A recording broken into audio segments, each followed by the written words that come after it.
Hello everyone, welcome to all of you. मैं वरुण अवस्थी आप सभी का बहुत बहुत स्वागत करता हूं हमारे इस सेशन में। उम्मीद करता हूं मेरी आवाज़ आप सभी तक पहुंच रही होगी, आप लोग मुझे देख पा रहे होगे। अगर मेरी आवाज़ क्लियर है तो सबसे पहले आप लोग यस लिख दो या वाई लिख दो ताकि मैं सेशन को आगे बढ़ा सकूं। दोस्तों, आज के इस सेशन के बारे में जो मैं आपको बताना चाहता हूं वो सिर्फ इतनी सी बात है, उसके बाद मैं सेशन को स्टार्ट करूंगा। मैंने आपको पहले अनाउंस कर दिया था कि यहां पर हम लोग ल्यूसेंट नाम की ये जो बुक है इसको हम लोग कवर करेंगे पूरे 1500 एमसीक्यूज के साथ। ये इस वजह से क्योंकि पिछले कुछ टाइम से आप लोग भी बहुत परेशान चल रहे थे और मेरा भी पढ़ाए बिना काम चल नहीं रहा था। आपको मुझे भी पढ़ाने का मन कर रहा था और आपसे मिलने का मन कर रहा था। जाहिर सी बात है, एग्जाम्स डेट भी अनाउंस हो चुकी है, तो मैंने सोचा क्यों ना आपको पढ़ाते हैं और कंटेंट लेकर आते हैं। मैंने आपको यहां पर पहले भी बताया हुआ है कि ऐसा आगे हो या ना हो मुझे नहीं पता कि मैं फ्री ऑफ कॉस्ट आपको इतना बेहतरीन कंटेंट दे पाऊं जो कि अभी तक पेड कंटेंट था। तो इसका फायदा लेना आपका काम है और ये कंटेंट देना मेरा काम है। अपॉर्चुनिटी मैं दे रहा हूं और इसको आप लोग ले लो, ये आपके लिए अपॉर्चुनिटी है, ठीक है। पूरा फ्री ऑफ कॉस्ट है। आज से लेकर अगले 15 दिन तक हर दिन हम लोग रात 10 बजे इसी टाइम पर मिलेंगे और 100 एमसीक्यूज कवर करेंगे। इस तरीके से 5 अक्टूबर का दिन वो होगा जिस दिन हमारे पूरे 1500 एमसीक्यूज कवर हो जाएंगे। और जैसे ही ये पूरे 1500 एमसीक्यूज कवर होंगे, मुझे दावे के साथ ऐसा लगता है कि आप में से 90% लोग ऐसे होंगे जिन्होंने आज तक जीवन में एक साथ कभी भी जीएस के 1500 एमसीक्यूज नहीं किए होंगे। ये दावे के साथ मैं कह सकता हूं क्योंकि 1500 एमसीक्यूज बहुत होते हैं। एक सेकेंड रुको, आवाज मेरी क्लियर है ना आप सभी को? मैं देख लूं आवाज तो क्लियर है ना आप सभी को? वॉइस क्लियर है मेरी आप सभी को?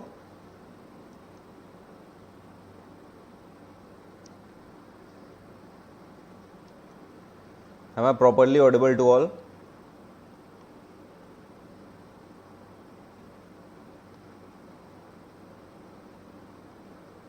ठीक है, ठीक है, थैंक यू, थैंक यू। चलिए, अब देखो यहां पर मुझे आगे आपसे क्या बोलना है, सिर्फ इतनी सी बात आप ध्यान रखना। यार होता क्या है कि जब हम लोग जीएस के एमसीक्यूज करते हैं तो बहुत सारे ऐसे एमसीक्यू आते हैं, बहुत सारे हमारे सामने ऐसे क्वेश्चन आते हैं जो कि बिल्कुल सिंपल सिंपल क्वेश्चन होते हैं और बहुत ऐसे क्वेश्चन होते हैं जो कि हमने पहली बार क्वेश्चन देखे होते हैं, ठीक है। अब प्रॉब्लम हमारे साथ ये हो जाती है कि हमारे बीच में से बहुत सारे ऐसे स्टूडेंट होते हैं जिनको सिंपल एमसीक्यू अगर दिखते हैं या सिंपल क्वेश्चन आप लोगों को दिखते हैं तो आप लोग क्या करते हो, आप लोग उसको अवॉइड कर देते हो। और जो आपको रेयर एमसीक्यू दिखता है आप लोग उसको ले लेते हो और आप लोगों को लगता है कि आज तो मैंने बहुत पढ़ लिया। वही वाली बात ना कि यार कुछ लोग 4 गोलगप्पे दिन में खा लेते हैं, उसके बाद उन्हें लगता है ओ माय गॉड आज तो मैंने बहुत क्रेजी कर दिया। वो वाली बात नहीं होनी चाहिए। बात आ रही है समझ?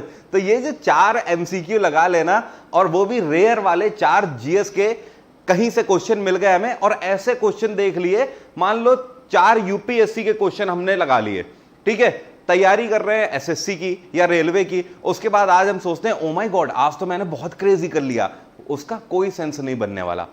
मैं अपनी आपको बात बताना चाहता हूं, आज तक मैंने 20 हजार क्वेश्चन जीएस के लगा डाले होंगे, लेकिन इसका मतलब यह थोड़ी है कि अगर मुझसे यह पूछेगा कि प्रेसिडेंट के लिए आर्टिकल कौन सा होता है तो आर्टिकल 52 लगाने से पहले मैं क्वेश्चन को ही हटा दूंगा। मैं कहूंगा है ये कौन सा क्वेश्चन है, आर्टिकल 52 पूछ रहा है, प्रेसिडेंट के लिए आर्टिकल पूछ रहा है। क्या आपने कभी मुझे ऐसा करते हुए देखा है? टिपिकल क्वेश्चन होता है तो भी मैं उसको उसी तरीके से लेता हूं, इजी क्वेश्चन होता है तो भी मैं उसको उतने ही वेटेज के साथ लेता हूं, उतने इंटरेस्ट से लेता हूं। तो क्वेश्चन जब तक आपने पढ़ा नहीं है तब तक आपके लिए टफ है, जब एक बार आपने क्वेश्चन पढ़ लिया तो आपके लिए इजी क्वेश्चन है। बात सिर्फ इतनी सी होती है। इस वजह से इन 1500 एमसीक्यूज में आपको सिंपल एमसीक्यू भी मिलेंगे, टफ एमसीक्यू भी मिलेंगे। इतना बोल इसलिए रहा हूं कि क्वेश्चंस को अवॉइड करने की जरूरत नहीं है। एक चीज हमेशा ध्यान रखना, अगर 100 क्वेश्चन एग्जाम में आ रहे हैं तो जो इजी क्वेश्चन है वो भी आपको 2 नंबर दे रहा है और जो टफ क्वेश्चन है वो भी आपको 2 नंबर दे रहा है। अब आप खुद सोचो, जब एग्जाम आता है तो आप भागते हो इजी क्वेश्चन के पीछे और जब आपको तैयारी करनी होती है तब आप टफ क्वेश्चन के पीछे भागते हो। ऐसे कैसे चलेगा भाई? बात आ रही है समझ? ऐसे कैसे चलेगा? इतना डुअल स्टैंडर्ड लेके चलोगे तो कैसे तैयारी हो पाएगी? एग्जाम में इजी क्वेश्चन चाहिए और जब तैयारी करने जा रहे हो तो टफ क्वेश्चन चाहिए, ऐसे थोड़ी चलता है। बात आ रही है समझ? तो हमें हर एक क्वेश्चन का स्वागत करना है और हर एक क्वेश्चन को उसी वेटेज के साथ लेके चलना है। चलो आज का सेशन स्टार्ट करते हैं। 100 MCQs आज हम लोग कवर करेंगे। एक चीज और, 5 अक्टूबर का वो दिन होगा जिस दिन आप 1500 MCQs कर लोगे और आपको अपने आप में कॉन्फिडेंस होगा कि हां आपने ल्यूसेंट का पूरा जेस्ट अपने अंदर ले लिया है, जिसको बोलते हैं कि संतरा ना खाना, संतरे का जूस पूरा पी लेना। वो वाली बात हो जाएगी 5 अक्टूबर तक। 5 अक्टूबर का इंतजार करते हैं। अगले 15 दिन तक 15 क्लासेस को हम लोग लगातार यहीं पर करेंगे, ठीक है? एक वादा मुझसे आप सभी लोग करो, जितने लोग लाइव हो, आप लोग 500 लाइव लर्नर हो या जितने भी हो, अभी मैं देख नहीं पा रहा हूं, जितने भी लाइव लर्नर हो आप लोग मुझसे वादा करो, हर एक बंदा कम से कम 5-5 जगह पर इसको शेयर करेगा और 5-5 लोगों को बताएगा। अपॉर्चुनिटी देना, कंटेंट देना मेरा काम है, गैदरिंग लेके आना आपका काम है। जब गैदरिंग आती है तो पढ़ाने में भी मजा आता है। चलो स्टार्ट करते हैं सेशन को। पहला क्वेश्चन है हमारा, स्क्रीन पर पहला क्वेश्चन आ चुका है। पहला क्वेश्चन है, in which place lord Buddha has been enlightened. आपसे कह रहा है हिंदी में अगर बोलें तो ये कौन सी जगह है इनमें से जहां पर लॉर्ड बुद्धा को ज्ञान की प्राप्ति हुई थी? एनलाइटेंड का मतलब ज्ञान की प्राप्ति लॉर्ड बुद्धा को कहां पर हुई थी? तो भगवान बुद्ध को लॉर्ड की प्राप्ति कहां पर, एनलाइटेंड मतलब ज्ञान की प्राप्ति कहां पर हुई थी? बोध गया में हुई थी, ठीक है? कई बार आपसे क्वेश्चन ये भी पूछ देता है कि बोध गया में उस पेड़ को क्या बोलते हैं जहां पर, जिस पेड़ के नीचे इनको ज्ञान की प्राप्ति हुई थी? तो आपको ध्यान रखना है, इसको बोलते हैं बोधि ट्री। क्या बोलते हैं? बोधि ट्री। तो बोधि नाम के पेड़ के नीचे इनको ज्ञान की प्राप्ति हुई थी, ठीक है? अगला क्वेश्चन है, who is the founder of Arya Samaj? आपसे कह रहा है आर्य समाज की स्थापना किसने करी है? ऑप्शन है आपके सामने, स्वामी रामकृष्ण परमहंस, स्वामी विवेकानंद, स्वामी सच्चिदानंद या फिर Swami Dayanand Saraswati. Which one is the correct answer? इसका आंसर आप लोग मुझे दोगे। क्वेश्चन आपसे पूछ रहा है आर्य समाज की स्थापना किसने करी हुई है? जल्दी से बताओ, कमेंट बॉक्स में लिखकर जल्दी से बताओ आर्य समाज की स्थापना किसने करी हुई है। थैंक यू एवरीवन, आप सभी के प्यार के लिए बहुत बहुत धन्यवाद। जल्दी से इसका आंसर दो मुझे। बहुत बढ़िया प्रिंस, आंसर आपका सही है, स्वामी दयानंद सरस्वती, ठीक है? ध्यान रखिएगा, Swami Dayanand Saraswati, 4th one is the right answer. Swami Dayanand Saraswati ने आर्य समाज की स्थापना करी है। आर्य समाज की स्थापना जो स्वामी दयानंद सरस्वती के द्वारा करी गई थी, ये कहां पर करी गई थी? कई बार ये भी पूछता है, तो ध्यान रखिएगा, कोलकाता में इसकी स्थापना करी गई थी। कहां पर? कोलकाता में 1875 में इसकी स्थापना करी गई थी। अगला क्वेश्चन है, what is the sign language of Punjabi? आपसे कह रहा है पंजाबी की साइन लैंग्वेज क्या होती है? गुरमुखी, गुरवाणी, संकीरत या फिर प्राकृत? पंजाबी की साइन लैंग्वेज जो होती है उसको हम लोग क्या बोलते हैं? गुरमुखी लैंग्वेज बोलते हैं, ठीक है? पहली चीज, इस क्वेश्चन का आंसर तो हमें मिल गया कि पंजाबी की साइन लैंग्वेज को क्या बोलते हैं? गुरमुखी बोलते हैं। अब दूसरी चीज, कई बार आपसे क्वेश्चन पूछ देता है कि पंजाबी लैंग्वेज जिसको आप बोलते हो, पंजाबी जो लिखी जाती है उसको एक्चुअली हम लोग गुरमुखी बोलते हैं। ये गुरमुखी का कंसेप्ट किसने दिया है? तो आपको ध्यान रखना है, ये थे गुरु अंगद देव। क्या नाम है इनका? यहां पर मैं लिखता हूं, गुरु अंगद देव। गुरु अंगद देव सिखों के कौन से गुरु थे? गुरु अंगद देव सिखों के दूसरे गुरु थे। कौन से? दूसरे गुरु थे। सिखों के आज तक कितने गुरु हुए हैं? तो ध्यान रखिएगा, सिखों के टोटल 10 गुरु हुए हैं, जिसमें से पहले थे गुरु नानक देव और दूसरे थे गुरु अंगद देव। तो गुरु अंगद देव दूसरे सिखों के गुरु हैं जिन्होंने गुरमुखी लैंग्वेज का कंसेप्ट दिया हुआ है। इतना ध्यान रखना है आपको, कोई दिक्कत अब नहीं होनी चाहिए आई थिंक यहां तक। अगला क्वेश्चन है, what is the southern most area of Indian land? देखो, जो लोग हिंदी की डिमांड कर रहे हैं वो लोग घबराए नहीं, मैं हिंदी में ही बोल रहा हूं, हर एक क्वेश्चन को हिंदी में ट्रांसलेट करूंगा, ठीक है? केवल इंग्लिश में लिखा हुआ है तो घबराने वाली बात नहीं है। जब तक मैं यहां खड़ा हूं बिल्कुल घबराना नहीं है, मैं हर क्वेश्चन को हिंदी में बोलूंगा। आपसे कह रहा है what is the southern most area of Indian land? आपसे कह रहा है भारत का साउथ का मतलब दक्षिण का सबसे ज्यादा दक्षिणी हिस्सा कौन सा है? तो आपको ध्यान रखना है, इसको बोलते हैं इंदिरा पॉइंट। क्या बोलते हैं? इंदिरा पॉइंट। इंदिरा पॉइंट आपका कहां पड़ता है? ये अंडमान एंड निकोबार में पड़ता है, ठीक है? तो Indira point is the most southern area of India. कई बार ये क्वेश्चन पूछा गया है, ध्यान रखिएगा, अंडमान निकोबार में। एक चीज और, साल 2019 में अंडमान निकोबार में भारत सरकार के द्वारा कौन सा इंटरनेशनल एयरपोर्ट स्थापित किया गया है? तो अभी लेटेस्ट एयरपोर्ट है, यह है वीर सावरकर इंटरनेशनल एयरपोर्ट। क्या नाम है इसका? वीर सावरकर इंटरनेशनल एयरपोर्ट भारत सरकार के द्वारा पिछले साल इनॉग्रेट किया गया है अंडमान निकोबार में। इंटरनेशनल एयरपोर्ट है। एक चीज और, ये इंपॉर्टेंट क्यों हो गया? ये इंपॉर्टेंट इसलिए हो गया कि अब इसी को ईस्टर्न गेटवे ऑफ इंडिया के नाम से जाना जाएगा। ईस्टर्न गेटवे ऑफ इंडिया, ठीक है, क्योंकि ईस्ट की तरफ पड़ता है ना। अरे भाई ये है भारत और ये बे ऑफ बंगाल में ये अंडमान निकोबार है ना, तो ईस्टर्न गेटवे ऑफ इंडिया इसको माना जाएगा, वीर सावरकर इंटरनेशनल एयरपोर्ट को। ठीक है, अगला question, the sun rises in which state of India firstly? आपसे कह रहा है भारत का ये कौन सा राज्य है जहां पर सूर्य सबसे पहले उगता है? गुजरात, राजस्थान, अरुणाचल प्रदेश या आसाम? जिन लोगों को नहीं पता है वो लोग आज के बाद गांठ बांध ले कि भारत का ये वाला हिस्सा, ये है भारत, ये हो गया हमारा भारत, प्यारा भारत, ठीक है। तो ये वाला हिस्सा अरुणाचल प्रदेश वाला ये जो हिस्सा है, यहां पर सबसे पहले सूर्य चमकता है। ठीक है, तो भारत में सबसे पहले सूर्योदय कहां होता है? अरुणाचल प्रदेश में। एक क्वेश्चन आपसे ये भी पूछता है कि भारत में सबसे देर सूर्योदय कहां होता है? तो ध्यान रखिएगा, गुजरात में। ठीक है, बात आ रही है समझ? या फिर क्वेश्चन इस तरीके से भी पूछ सकता है कि भारत में सूर्यास्त सबसे देर कौन से राज्य में होता है? तो सूर्यास्त भी गुजरात में ही सबसे देर में होता है। अगला क्वेश्चन है, insulin used to cure which disease? Question का मतलब हिंदी में आपसे ये कह रहा है कि जो इंसुलिन है, इंसुलिन का यूज हम लोग किस बीमारी को क्योर करने में करते हैं? किस बीमारी से बचने के लिए इंसुलिन का हम लोग यूज करते हैं? कैंसर, HIV, डायबिटीज या फिर ल्यूकीमिया? तो आपको ध्यान रखना है, डायबिटीज से बचने के लिए हम लोग इंसुलिन का यूज करते हैं।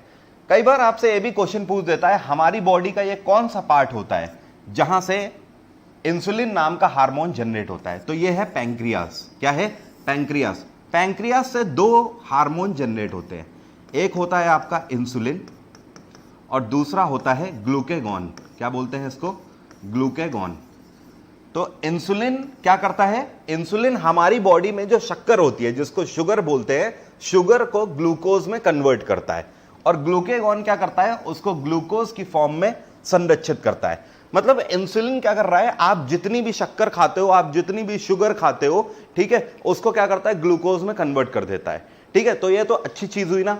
और ग्लूकेगॉन क्या करता है? उसको ग्लूकोज की फॉर्म में संरक्षित रखता है। जब आपकी बॉडी डिहाइड्रेट होती है तो ग्लूकेगॉन क्या करता है? आपकी बॉडी में सप्लाई देता है। मतलब कहने का कि जैसे आप फास्ट रख रहे हो, आप नवरात्रि के फास्ट रखते हो या आप रोजे में फास्ट रखते हो, तो आप उस केस में देखते हो आप पूरे पूरे दिन कुछ नहीं खाते हो, उसके बाद भी ऐसा तो होता नहीं कि आपकी आवाज निकलना बंद हो जाती है या फिर आप चलना फिरना बंद कर देते हो। आपकी बॉडी में मूवमेंट चलता रहता है। किसकी वजह से? क्योंकि आपकी बॉडी में बाय डिफॉल्ट ग्लूकेगॉन सेव है। ग्लूकेगॉन ग्लूकोज की सप्लाई उस टाइम पर आपकी बॉडी को देता है जब आपकी बॉडी को जरूरत होती है। जैसे आप जिम में जा रहे हो, आप जिम में जाके 2 4 5 सेट लगातार मारते चले जा रहे हो, आपको थकान हो रही है लेकिन उसके बाद भी आप रुक नहीं रहे हो, तो क्यों? Just because of glucagon. Glucagon क्या करता है? ग्लूकोज की सप्लाई आपकी बॉडी में उस टाइम पे देता रहता है। तो डायबिटीज से हमें बचाता है इंसुलिन। जो डायबिटिक पेशेंट होते हैं उनमें एक्चुअली इंसुलिन नाम का हार्मोन बनना बंद हो जाता है, और जब इंसुलिन नाम का हार्मोन बनना बंद हो जाएगा तो जाहिर सी बात है जो शुगर होगी, जो शक्कर होगी, वो बॉडी में बढ़ जाएगी। तो शक्कर जब बढ़ जाएगी तो इसी वजह से जो डायबिटिक पेशेंट होते हैं उनको इंसुलिन बाहर से इंजेक्ट किया जाता है। बात आ रही है समझ? ओके, एक चीज और, करंट अफेयर का एक क्वेश्चन है, आपसे पूछेगा कि कुछ टाइम पहले ऋषि कपूर की मौत हो गई। ऋषि कपूर की मौत किस बीमारी की वजह से हुई थी? तो ऋषि कपूर की मौत ल्यूकीमिया की वजह से हुई थी। और ल्यूकीमिया को आम भाषा में हम लोग क्या बोलते हैं? इसी को हम लोग बोलते हैं ब्लड कैंसर। क्या बोलते हैं? Blood cancer. ठीक है, अगला question, Bihu is a famous festival of which state? एक नहीं 1000 बार क्वेश्चन ये पूछ चुका है आपसे SSC कि बिहू कौन से राज्य का फेमस फेस्टिवल है। ध्यान रखिएगा, बिहू आसाम का फेस्टिवल है। आसाम में सर्बानंद सोनोवाल की सरकार है। नेक्स्ट क्वेश्चन है, which of the following vitamin found in gooseberry? Gooseberry का मतलब समझ रहे हो? गूसबेरी का मतलब होता है आंवला। क्या बोलते हैं इसको? आंवला। आंवले में कौन सा विटामिन पाया जाता है? तो आंवला कैसा पदार्थ है? खट्टा पदार्थ होता है ना। जितने भी आपके खट्टे पदार्थ हैं उन सब में ज्यादातर विटामिन सी पाया जाता है। जैसे कि आपका नींबू हो गया, विटामिन सी पाया जाता है। ऑरेंज, विटामिन सी पाया जाता है। बात आ रही है समझ? ओके, तो विटामिन सी इसमें पाया जाता है। साथ में गूसबेरी में आयरन भी प्रचुर मात्रा में पाया जाता है। ठीक है, तो आंवले में कौन सा विटामिन पाया जाता है? विटामिन सी पाया जाता है। गूसबेरी में कौन सा एसिड पाया जाता है? ध्यान रखिएगा, जब भी आपसे पूछे कि कौन सा एसिड पाया जाता है, तो अगर कोई भी खट्टा पदार्थ है तो जो खट्टे पदार्थ हैं उन सभी में कौन सा एसिड हमेशा पाया जाएगा? उन सभी में साइट्रिक एसिड पाया जाएगा। ठीक है, जैसे कि नींबू हो गया, संतरा हो गया, मौसमी हो गई। ठीक है, और आम में भी साइट्रिक एसिड पाया जाता है क्योंकि खट्टे भी होते हैं ना आम। एप्पल में भी साइट्रिक एसिड पाया जाता है, मैलिक एसिड भी पाया जाता है। इसी तरीके से आंवले में भी आपका साइट्रिक एसिड पाया जाता है। अगला क्वेश्चन है, who was the first governor general of India? Bharat का पहला गवर्नर जनरल कौन था? ध्यान रखिएगा, बिल्कुल बच्चों वाला क्वेश्चन है, Warren Hasting. So first one is the right answer. Next question है, in which country paper was invented firstly? आपसे कह रहा है कौन सा ये देश है जहां पर कागज सबसे पहले कागज का आविष्कार हुआ था? तो कागज का आविष्कार सबसे पहले चाइना में हुआ था। एक क्वेश्चन और आपसे पूछता है, आपसे कहता है कि चाइनीज पद्धति की करेंसी भारत में कब लॉन्च करी गई थी? तो चाइनीज पद्धति की करेंसी भारत में दिल्ली सल्तनत में लॉन्च करी गई थी। दिल्ली सल्तनत। मैं आपको बहुत जल्द दिल्ली सल्तनत भी पढ़ाऊंगा, मुझे मौका मिला तो। ठीक है, तो दिल्ली सल्तनत में चाइनीज पद्धति की करेंसी की शुरुआत करी गई थी। किसके द्वारा चाइनीज पद्धति करेंसी की शुरुआत करी गई थी? तो ध्यान रखना, दिल्ली सल्तनत का एक सुल्तान था जिसका नाम था मोहम्मद बिन तुगलक। इसको पागल राजा के नाम से भी जाना जाता है। तो मोहम्मद बिन तुगलक ने मंगोलियन करेंसी की शुरुआत करी थी दिल्ली में, जो कि चाइनीज करेंसी पर ही आधारित थी, मतलब कागज की करेंसी जिसको आप बोलते हो। ठीक है, इससे पहले सिक्के चला करते थे। अगला क्वेश्चन है आपसे कह रहा है, Phyllanthus emblica is the scientific name of which of the following? आपसे कह रहा है इनमें से फिलैंथस एम्बिलिका किसका साइंटिफिक नेम है? तो ध्यान रखिएगा, ये आंवले का ही साइंटिफिक नेम है, गूसबेरी का। एक चीज और, साइंटिफिक नेम बार बार देखते रहो। कुछ इंपॉर्टेंट साइंटिफिक नेम है, उसके बारे में मैं वीडियो भी बना चुका हूं। एक वीडियो में फिर से दे दूंगा, आप बोलोगे तो। वैसे आप देखोगे वरुण अवस्थी साइंटिफिक नेम करके आपको वीडियो मिल जाएगा, वहां पर मैंने ट्रिक से बताया हुआ है कि कैसे आप साइंटिफिक नेम याद रख सकते हो। तो साइंटिफिक नेम जरूर देख लेना, पूछता रहता है बीच बीच में। तो गूसबेरी का साइंटिफिक नेम क्या है? Phyllanthus emblica. What is the childhood name of Gautam Buddha? आपसे कह रहा है गौतम बुद्ध का बचपन का नाम क्या था? गौतम बुद्ध का बचपन का नाम था सिद्धार्थ। क्या नाम था? सिद्धार्थ। अच्छा, एक चीज और आपको बता दूं, जब ये सेशन हो जाएंगे उसके बाद मैं आपको फ्री ऑफ कॉस्ट सबकी पीडीएफ भी दूंगा टेलीग्राम पे। ठीक है, एक चीज और, जब मैं आपको पीडीएफ दे दूंगा तो प्रिंटेबल फॉर्मेट में पीडीएफ दूंगा। उस प्रिंटेबल फॉर्मेट की जो पीडीएफ है उसको आप लोग प्रिंट आउट निकाल लेना, कुछ ही पेज में निकल जाएगा, 20-30 पेज में प्रिंट आउट निकल जाएगा। और उसके बाद ये वीडियो आपके सामने रहेंगे, वीडियो देख देख के आप आंसर टिक कर लेना। आपके पास पूरे 1500 एमसीक्यूज के पूरे नोट्स अपने आप बन जाएंगे। ठीक है, तो ये क्लासेस हो जाने के बाद मैं आपको दूंगा, अभी केवल आप क्लास पे फोकस करो। तो आपसे पूछ रहा है गौतम बुद्धा का बचपन का नाम क्या था? गौतम बुद्धा का बचपन का नाम था सिद्धार्थ। गौतम बुद्धा के पिता का नाम भी कई बार पूछ देता है। तो इनके फादर का नाम क्या था? इनके फादर का नाम था शुद्धोधन। शुद्धोधन। अभी मेरी एनर्जी जब डाउन होने लगेगी ना तो फिर मैं आपसे पूछना शुरू करूंगा। ठीक है, अभी मैं पढ़ा रहा हूं। और कई बार आपसे पूछ देता है इनकी माता का नाम क्या था? तो आपको ध्यान रखना है, इनकी माता का नाम था माया देवी। क्या नाम था? माया देवी।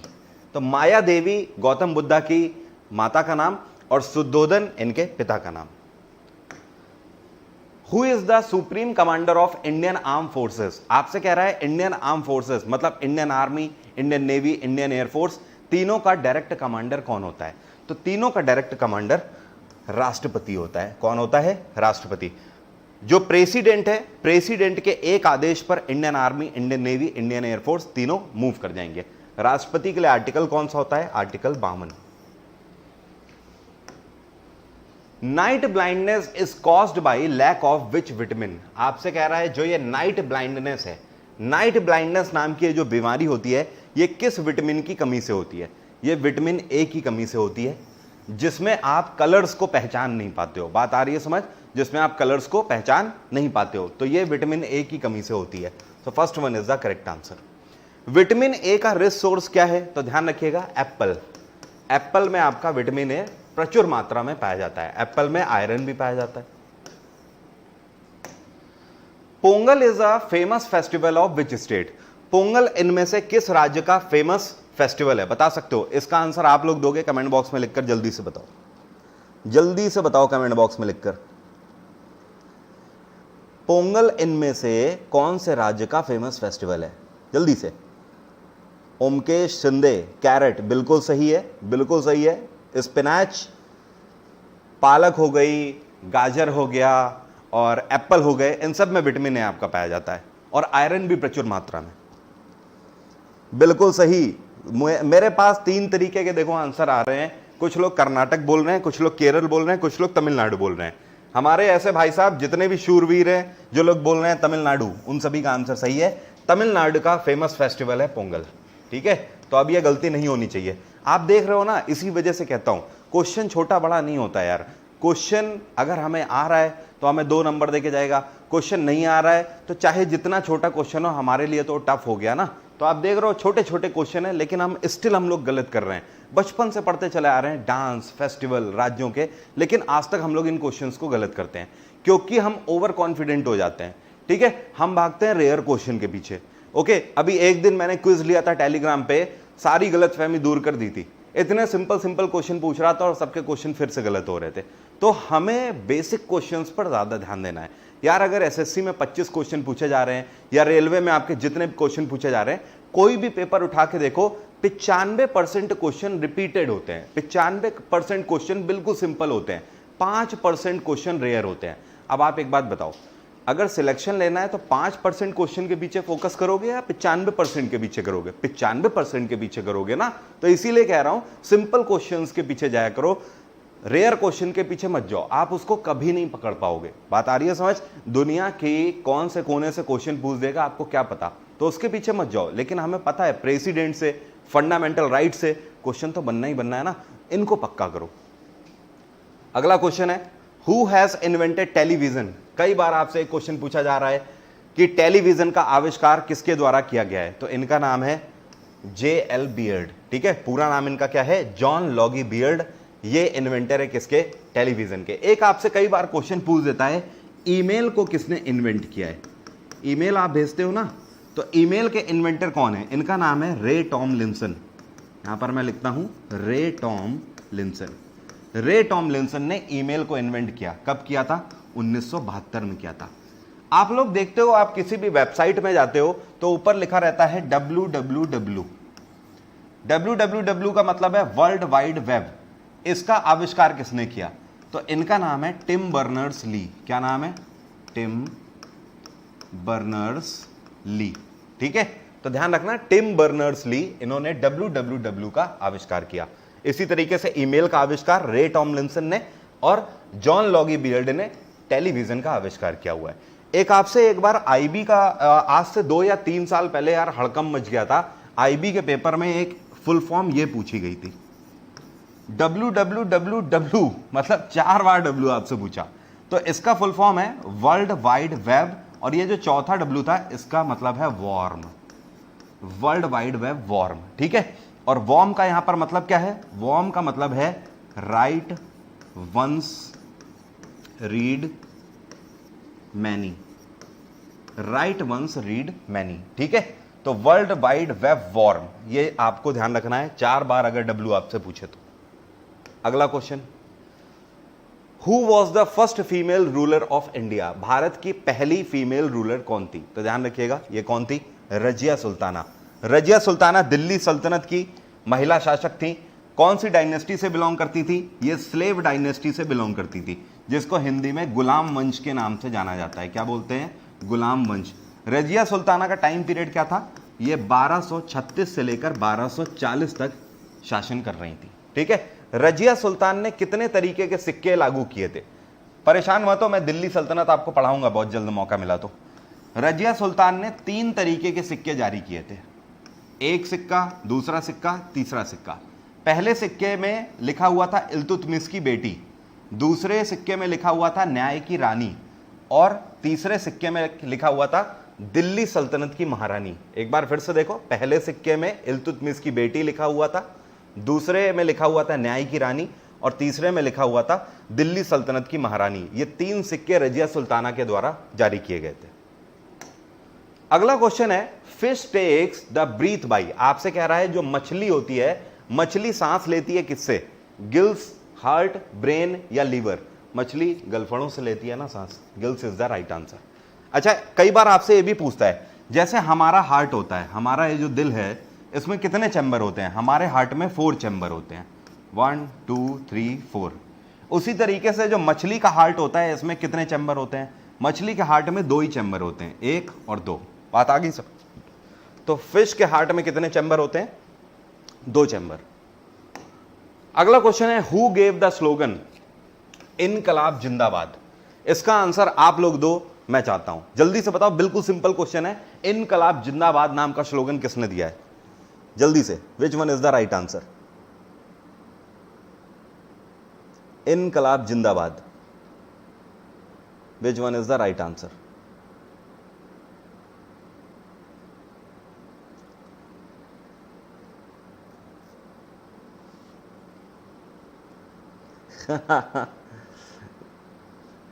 बहुत बढ़िया, बहुत बढ़िया।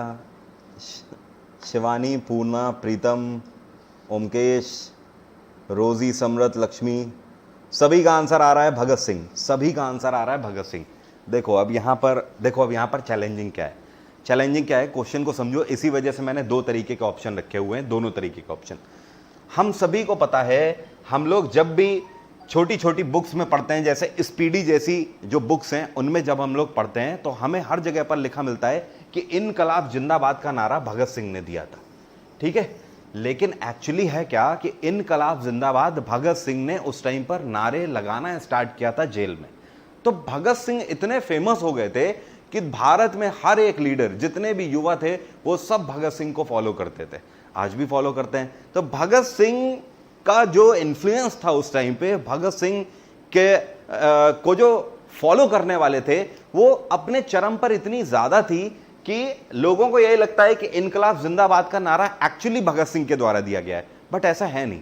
इनकलाब जिंदाबाद का जो स्लोगन है, ये हसरत मोहानी के द्वारा दिया गया है। बात आ रही है समझ? और हसरत मोहानी कहां के हैं?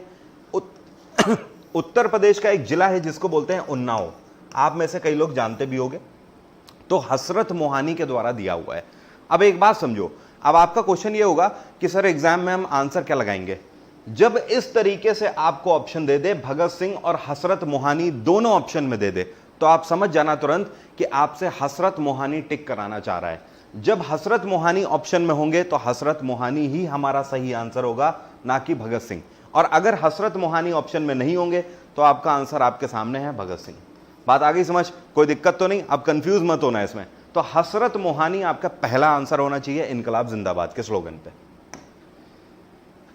इन which date Jallianwala Bagh tragedy happen? आपसे कह रहा है जलियांवाला बाग हत्याकांड कौन सी डेट में हुआ था? जलियांवाला बाग हत्याकांड हम सभी को पता है 13 अप्रैल 1919 को हुआ था। कहां पर हुआ था? अमृतसर में हुआ था, अमृतसर में। अगला क्वेश्चन है, एक क्वेश्चन आपसे यह भी पूछता है कि जलियांवाला बाग हत्याकांड जो हुआ था, इसमें वो भारतीय शख्स कौन था जिसने गद्दारी करी थी? इसका नाम था हंसराज। क्या नाम था? हंसराज। हंसराज ने गद्दारी करी थी। यह वही शख्स था जो कि ब्रिटिशर से जाकर मिल गया था और इसने जलियांवाला बाग का गेट नंबर 2 बंद कर दिया था, जिससे अंदर फंसे क्रांतिकारी बाहर नहीं निकल पाए थे और अंदर उन्हें गोलियों से भून दिया गया था।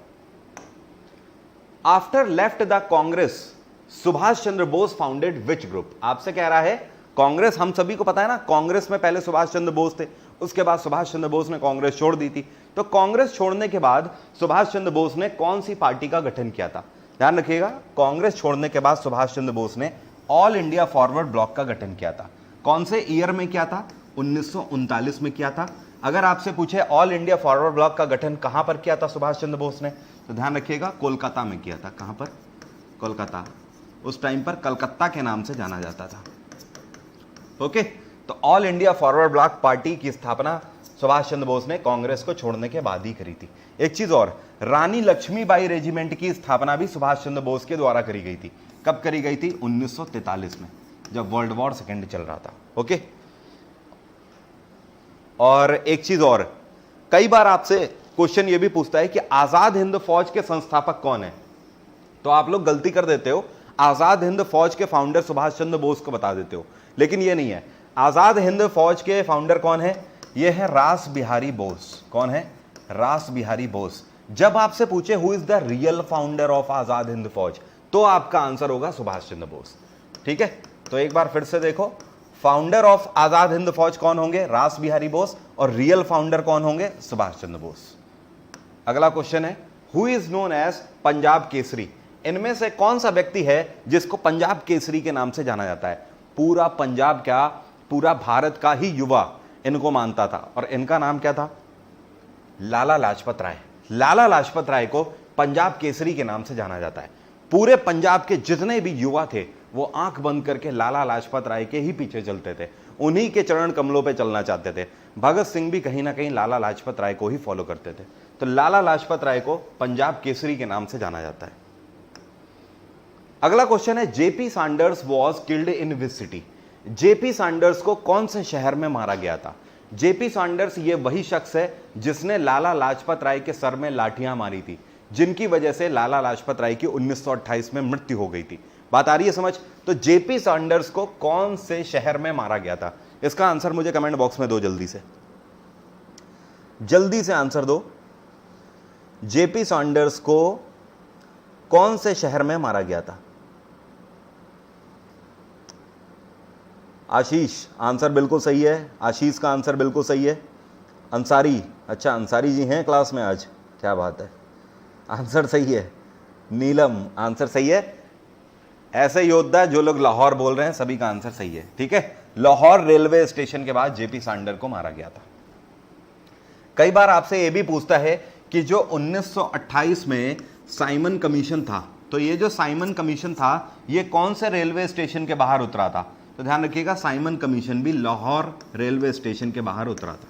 ठीक है, अगला question, who sacrificed his life firstly in 1857 revolt? आपसे कह रहा है 1857 की क्रांति में सबसे पहले किसने अपनी लाइफ को सैक्रिफाइस किया था? 1857 की क्रांति में सबसे पहले लियाकत अली? नहीं, नो नो, बिल्कुल भी नहीं। None of above is the right answer. हम सभी को पता है 1857 की क्रांति में सबसे पहले मंगल पांडे ने अपनी लाइफ को सैक्रिफाइस किया था। मंगल पांडे। एक इंटरेस्टिंग क्वेश्चन यहां पर आपसे पूछता है, आपसे कहता है कि इतिहास में यह कौन सा ब्रिटिशर हुआ है जो कि भारतीयों की तरफ से लड़ा था? इसका नाम था विलियम गॉर्डन। क्या नाम था? William Gordon. तो विलियम गॉर्डन पता है कौन था? विलियम गॉर्डन मंगल पांडे का फ्रेंड था। एक मूवी भी आई थी मंगल पांडे, वो अगर आप लोगों ने देखी होगी तो वहां से आप रिलेट भी कर लोगे इसको। तो विलियम गॉर्डन जो है ये मंगल पांडे का दोस्त था। विलियम गॉर्डन का नाम इतिहास के पन्नों में इसी तरीके से दर्ज है कि अकेला ब्रिटिशर जो कि भारतीयों की तरफ से लड़ा था। ठीक है, तो विलियम गॉर्डन नाम ध्यान रखना, भूलना मत। अगला क्वेश्चन है, who was the first female governor of India? आपसे कह रहा है भारत की पहली महिला गवर्नर कौन है? भारत की पहली महिला गवर्नर सरोजिनी नायडू है। सरोजिनी नायडू 1947 से लेकर 1949 तक गवर्नर रही है। ठीक है, एक चीज और, यहां पर एक बेहतरीन क्वेश्चन पूछने जा रहा हूं, मेरी तरफ ध्यान देना आप। बेहतरीन क्वेश्चन, एक क्वेश्चन आपके सामने यहां पर लिखा हुआ है कि भारत की पहली महिला गवर्नर, वो तो ठीक है हमें आंसर मिल गया सरोजिनी नायडू 1947 से लेकर 49 तक। एक क्वेश्चन यहां पर यह पूछता है कि भारत की सबसे ज्यादा टाइम पीरियड तक सर्व करने वाली महिला गवर्नर कौन है? मैंने क्या बोला? भारत की सबसे ज्यादा टाइम पीरियड तक सर्व करने वाली महिला गवर्नर कौन है? तो आपका आंसर होगा पद्मजा नायडू। पद्मजा नायडू। अब ये पद्मजा नायडू हैं कौन? तो ध्यान रखिएगा, पद्मजा नायडू सरोजिनी नायडू की बेटी हैं। ये इनकी बेटी है। बात आई समझ?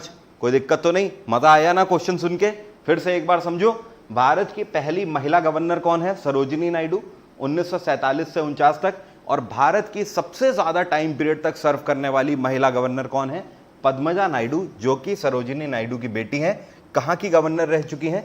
वेस्ट बंगाल की गवर्नर रह चुकी हैं। कोई दिक्कत तो नहीं? यहां तक सभी को क्लियर है? यहां तक सभी को क्लियर है? 25 क्वेश्चन हमारे हो चुके हैं।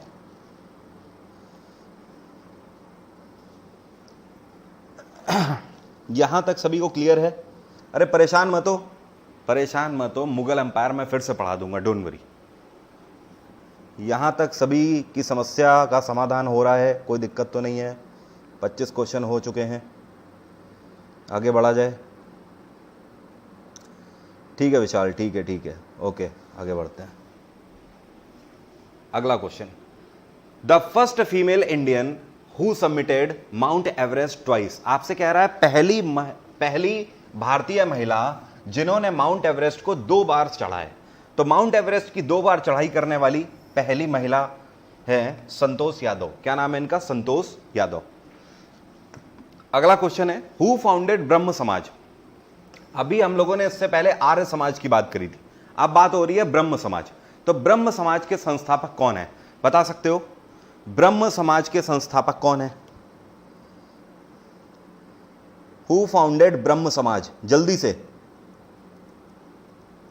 ब्रह्म समाज की स्थापना किसके द्वारा करी गई है? क्या बता सकते हो?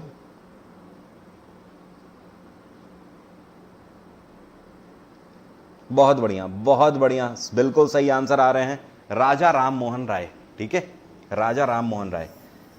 कई बार आपसे यह भी क्वेश्चन पूछ देता है कि राजा राम मोहन राय को राजा की उपाधि किसने दी थी? तो ध्यान रखिएगा,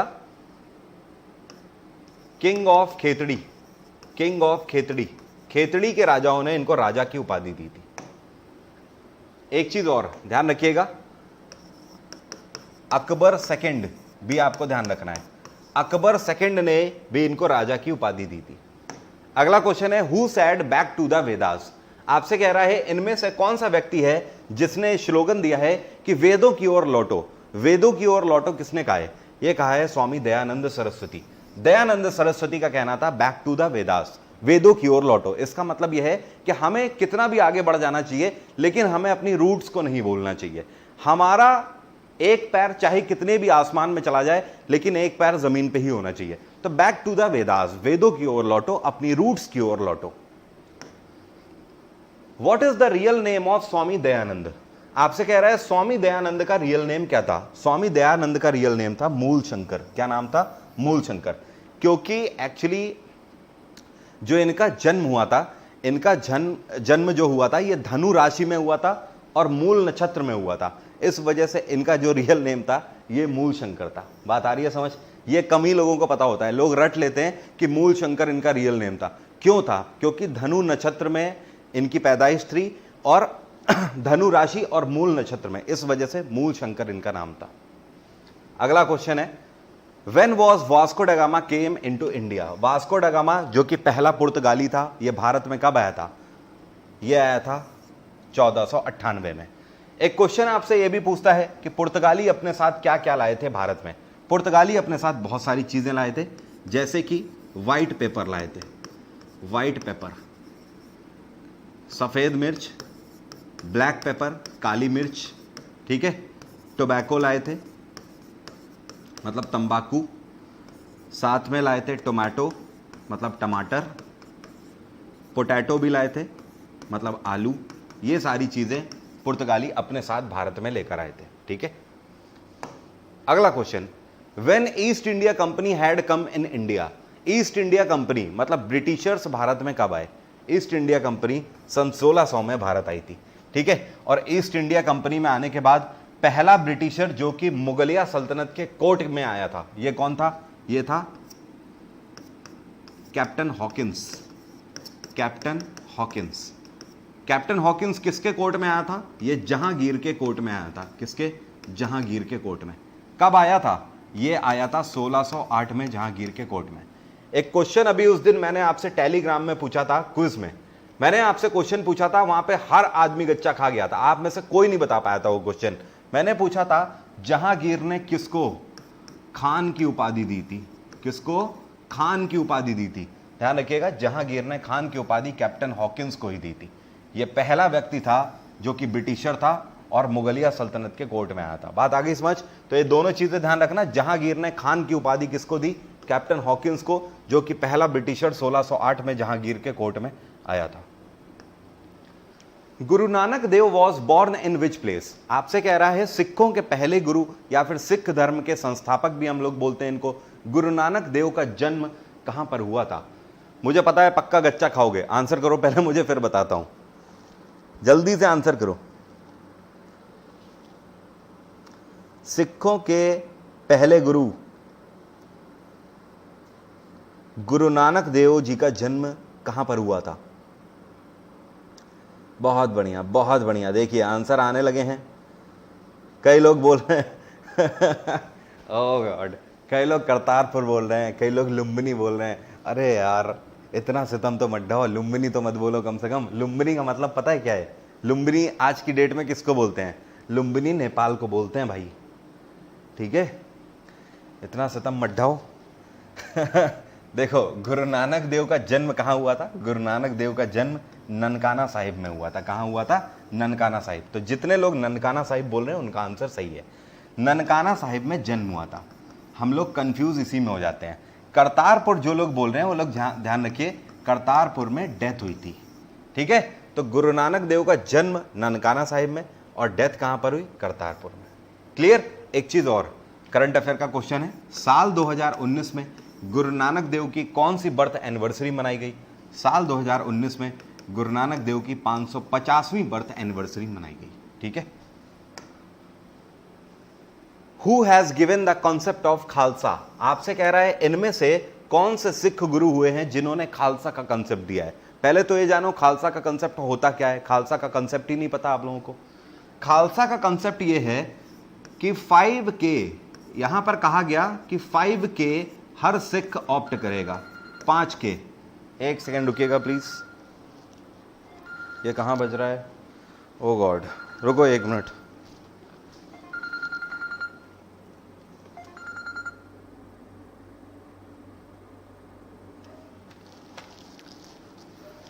हाँ जी, अब देखो ये जो खालसा का कंसेप्ट है ये क्या है? इसमें ये बोला गया कि हर सिख 5K को ऑप्ट करेगा।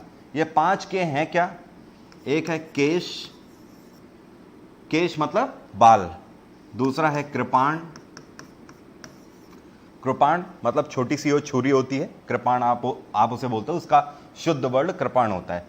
तीसरा हो गया कड़ा, ये कड़ा हो गया जो मैं पहने हुए हूं, ठीक है? केश, कृपाण, कड़ा, कंघी, कंघी कॉम्ब, ठीक है? और कच्छा। ये 5K हर सिख को धारण करने हैं। ये खालसा का कंसेप्ट था और ये किसके द्वारा दिया गया था? ये गुरु गोबिंद सिंह के द्वारा कंसेप्ट दिया गया था। गुरु गोबिंद सिंह सिखों के कौन से गुरु थे? ये 10वें गुरु थे और आखिरी गुरु भी थे, लास्ट गुरु थे, ठीक है? तो ध्यान रखिएगा, गुरु गोबिंद सिंह के द्वारा कंसेप्ट ये दिया गया था। गुरु गोबिंद सिंह का जन्म कहां हुआ था? इनका जन्म पाटलिपुत्र में हुआ था। पाटलिपुत्र, पाटलिपुत्र आज की डेट में पटना को बोलते हैं, बिहार की capital. Akbar was impressed by which Sikh गुरु? आपसे कह रहा है ये कौन से सिख गुरु थे जिनसे अकबर इंप्रेस था, या फिर आप ये भी बोल सकते हो ये कौन से सिख गुरु थे जिनको अकबर मानता था? ये थे गुरु रामदास। कौन थे? गुरु रामदास। देखो अभी बता देता हूं, मुहिम स्टार्ट करना बहुत अच्छी बात है। मुहिम को अपने पैमाने पर आगाज तक ले जाना ये बहुत बड़ी बात है। जैसे कि हमें डेली मन करता है कि आज हम IAS अधिकारी बन जाते हैं, डेली मन करता है कि आज हम इनकम टैक्स इंस्पेक्टर बन जाते हैं, सेल टैक्स इंस्पेक्टर बन जाते हैं। अब तो हम यही करेंगे, ठीक है? हम क्या करते हैं? बुक स्टोर जाते हैं, किताबें खरीद के लाते हैं, ये करते हैं वो करते हैं, पढ़ाई अपनी स्टार्ट कर देते हैं और एक दिन में ही हम लोग 20 घंटे पढ़ लेते हैं। 20 घंटे पढ़ने के बाद अगले दिन से खटिया लग जाते हैं क्योंकि पढ़ने का मन ही नहीं करता। आपने इतना एक ही दिन में पढ़ लिया है, उसके बाद सारी खुमारी हमारी उतर जाती है। उसके बाद इनकम टैक्स इंस्पेक्टर तो छोड़िए, आप क्लैरिकल निकालने लायक भी नहीं रहते हो। रीज़न क्या रहता है? Consistency, continuity. बात आ रही है समझ? हमें उतनी पढ़ाई करनी है जितनी कि हम डेली कर सकें। बात आ रही है समझ? काम वो कर सको करो जो आप बार बार कर सको, काम ऐसा ना करो जो आपको छोड़ना पड़े। बात आ रही है समझ? तो काम वो करना है आपको। इसी तरीके से पढ़ाई वो करनी है आपको उतनी पढ़ाई करनी है जितनी आप डेली कर सको। बात आ रही है समझ? आपको शुरू में तो बहुत अच्छा लगा कि सर ने 1500 एमसीक्यू दे दिए। क्या आप 1500 एमसीक्यू पढ़ने का मादा रखते हो या नहीं रखते हो? आप में कैपेबिलिटी है 1500 एमसीक्यू पढ़ने की या नहीं है? तो आप में कैपेबिलिटी जब तक नहीं होगी कोई मतलब नहीं है। विश्वास मानो, पूरे यूट्यूब के इतिहास में पूरा कोई भी आप यूट्यूब जाकर आप देख लो, हर जगह पर कहीं पर भी क्लासेस देख लो, इतना डेडिकेटेड कोर्स कहीं पर भी लॉन्च नहीं हुआ है। तो आपके लिए अपॉर्चुनिटी है, मैं फिर से कह रहा हूं, बार बार शायद ना आ पाए और मैं भी ना दे पाऊं अपॉर्चुनिटी, पढ़ लो इसलिए बोल रहा हूं। पूरा लास्ट तक पढ़ना, हर एक क्लास को अटेंड करना, ठीक है? आगे बढ़ते हैं। अच्छा, एक चीज और, क्वेश्चन ये पूछ रहा है कि अकबर किससे इंप्रेस था? तो गुरु रामदास। गुरु रामदास सिखों के कौन से एक चीज और, गुरु रामदास जो सिखों के गुरु थे, इनको किस चीज का क्रेडिट दिया जाता है? इनको गोल्डन टेम्पल बनाने का क्रेडिट दिया जाता है। गोल्डन टेम्पल, गोल्डन टेम्पल जो अमृतसर में है, इसी को हरमंदिर साहिब के नाम से जाना जाता है। तो कई बार आपसे ये पूछता है कि ये कौन से सिख गुरु हैं जो कि गोल्डन टेम्पल जिन्होंने बनाया हुआ है, या फिर गोल्डन टेम्पल के फाउंडर कौन है? तो आपका आंसर होगा गुरु रामदास, ठीक है? अगला क्वेश्चन है, who is known as iron man? लौह पुरुष के नाम से किसको जानते हैं? लौह पुरुष, ये तो बच्चा बच्चा भी बता देगा भाई। लौह पुरुष के नाम से सरदार वल्लभ भाई पटेल को जाना जाता है। सरदार वल्लभ भाई पटेल की बर्थ एनिवर्सरी आने वाली है। इनकी बर्थ एनिवर्सरी 31 अक्टूबर को मनाई जाती है और इसको हम लोग नेशनल यूनिटी डे के नाम से भी जानते हैं, ठीक है? नेशनल यूनिटी डे के ही दिन स्टैच्यू ऑफ यूनिटी की स्थापना भारत में करी गई थी, ठीक है? तो सरदार वल्लभ भाई पटेल। एक क्वेश्चन कई बार आपसे ये भी पूछता है कि सरदार वल्लभ भाई पटेल को सरदार की उपाधि किसके द्वारा दी गई थी? तो बारदोली में इन्होंने एक मूवमेंट चलाया था, इसको बारदोली मूवमेंट के नाम से जाना जाता है, 1928 में, ठीक है? वहां पर महिलाओं की इक्वेलिटी के बारे में इन्होंने मूवमेंट चलाया था, महिलाओं की इक्वेलिटी के लिए। तो बारदोली की महिलाओं ने इनको सरदार की उपाधि दी थी। Vijay Ghat in Delhi is associated with whom? आपसे कह रहा है जो दिल्ली में विजय घाट है, ये इनमें से किससे एसोसिएटेड है? लाल बहादुर शास्त्री, महात्मा गांधी, जवाहरलाल नेहरू या बी आर अंबेडकर? जैसे कि दिल्ली में अगर हम बात करें, राजघाट का आप लोगों ने नाम सुना होगा। राजघाट, राजघाट किसका समाधि स्थल है? ये महात्मा गांधी का समाधि स्थल है। उसी तरीके से विजय घाट किसका है? लाल बहादुर शास्त्री का समाधि स्थल है। बात आ गई समझ? क्या कहने का मतलब है, जिस तरीके से राजघाट महात्मा गांधी का समाधि स्थल है, उसी तरीके से लाल बहादुर शास्त्री का समाधि स्थल विजय घाट है, ये भी दिल्ली में है। और एक चीज और, आपसे कई बार यह भी पूछता है कि बी आर अंबेडकर का जो समाधि स्थल है उसको हम लोग क्या बोलते हैं? उसको क्या बोलते हैं? यहां पर देखो, उसको बोलते हैं क्षेत्र भूमि। क्या बोलते हैं? क्षेत्र भूमि। तो तीनों नाम ध्यान रखना, क्षेत्र भूमि बी आर अंबेडकर के समाधि स्थल को, राजघाट महात्मा गांधी और विजय घाट लाल बहादुर शास्त्री। हु रोट अर्थशास्त्र? अर्थशास्त्र नाम की किताब जो कि पूरी दुनिया में पढ़ी जा चुकी है, किसके द्वारा लिखी गई है? यह कौटिल्य के द्वारा लिखी गई है। कौटिल्य को ही हम लोग चाणक्य के नाम से जानते हैं। चाणक्य। आपसे कई बार क्वेश्चन पूछता है चाणक्य का रियल नेम क्या था? चाणक्य का रियल नेम क्या था? विष्णुगुप्त। विष्णुगुप्त, ठीक है? Who was the permanent president of constituent assembly? आपसे कह रहा है संवैधानिक सभा जो थी जिसके तहत हमारा संविधान बनाया गया है, संवैधानिक सभा के परमानेंट प्रेसिडेंट कौन थे? संवैधानिक सभा के परमानेंट प्रेसिडेंट थे Rajendra Prasad. Doctor Rajendra Prasad was the permanent president of constituent assembly. Who has given the concept of preface in constitution? आपसे कह रहा है संविधान में प्रीफेस का कॉन्सेप्ट किसने दिया? प्रीफेस का मतलब समझ रहे हो? हिंदी में इसको बोलते हैं प्रस्तावना। क्या बोलते हैं? प्रस्तावना। प्रस्तावना मतलब समझते हो? जैसे आप ऐसे लिखते हो तो सबसे ऊपर वाला जो हिस्सा होता है, ऊपर की जो 2-4 लाइनें होती है जिसमें आप इंट्रोड्यूस करते हो पूरे ऐसे को, उसी तरीके से प्रीफेस मतलब जिसमें कॉन्स्टिट्यूशन को इंट्रोड्यूस किया गया है। तो प्रीफेस का जो कंसेप्ट था ये जवाहरलाल नेहरू के द्वारा दिया गया था। तो जो लोग भी जवाहरलाल नेहरू बोल रहे हैं उन सभी का आंसर सही है, ठीक है? कोई दिक्कत तो नहीं, कोई समस्या तो नहीं, सारी चीजें ओके हैं? आगे बढ़ते रहे हम लोग।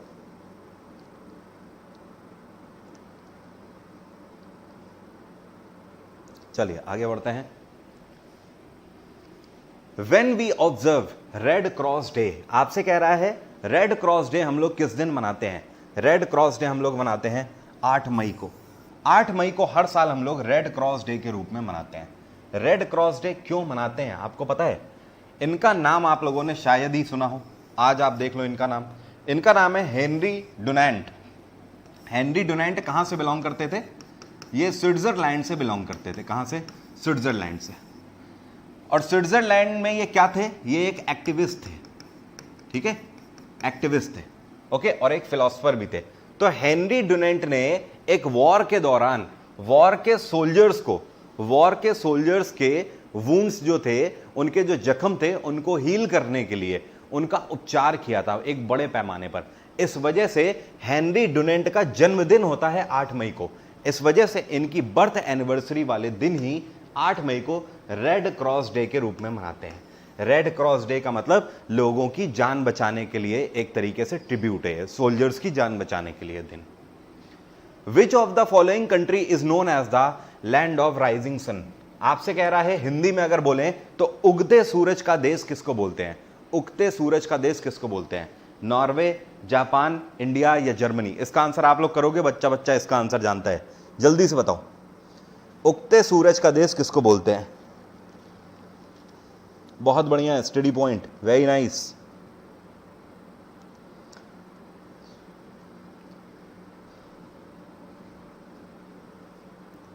उगते सूरज का देश किसको बोलते हैं? जापान या नॉर्वे?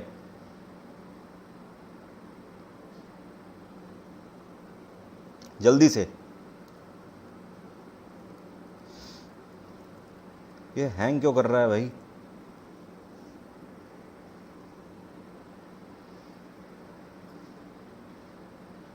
हैंग क्यों कर रहा है? बिल्कुल सही सानंदा, आंसर सही है, आंसर सही है, अभी ठीक है, अभी ठीक है। Japan is the right answer, ठीक है। जापान को उगते सूरज का देश हम लोग बोलते हैं। जापान की कैपिटल क्या है? जापान की कैपिटल है टोक्यो, नॉर्वे की कैपिटल है ओस्लो, भारत की कैपिटल आपको पता ही है नई दिल्ली, जर्मनी की कैपिटल है बर्लिन। एक क्वेश्चन आपसे और पूछता है, यह कौन सा देश है जिसको लैंड ऑफ थंडरबोल्ट बोलते हैं?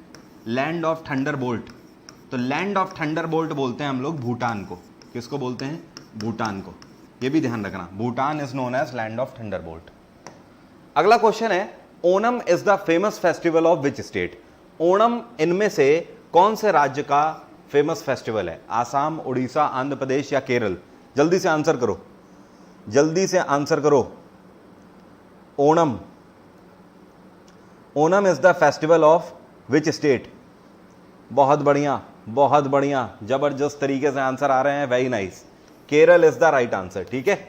ओणम कौन से राज्य का है? केरल का। अच्छा, अगर मैं आपसे डांस पूछूं तो क्या आप बता सकते हो? एक डांस है जिसको बोलते हैं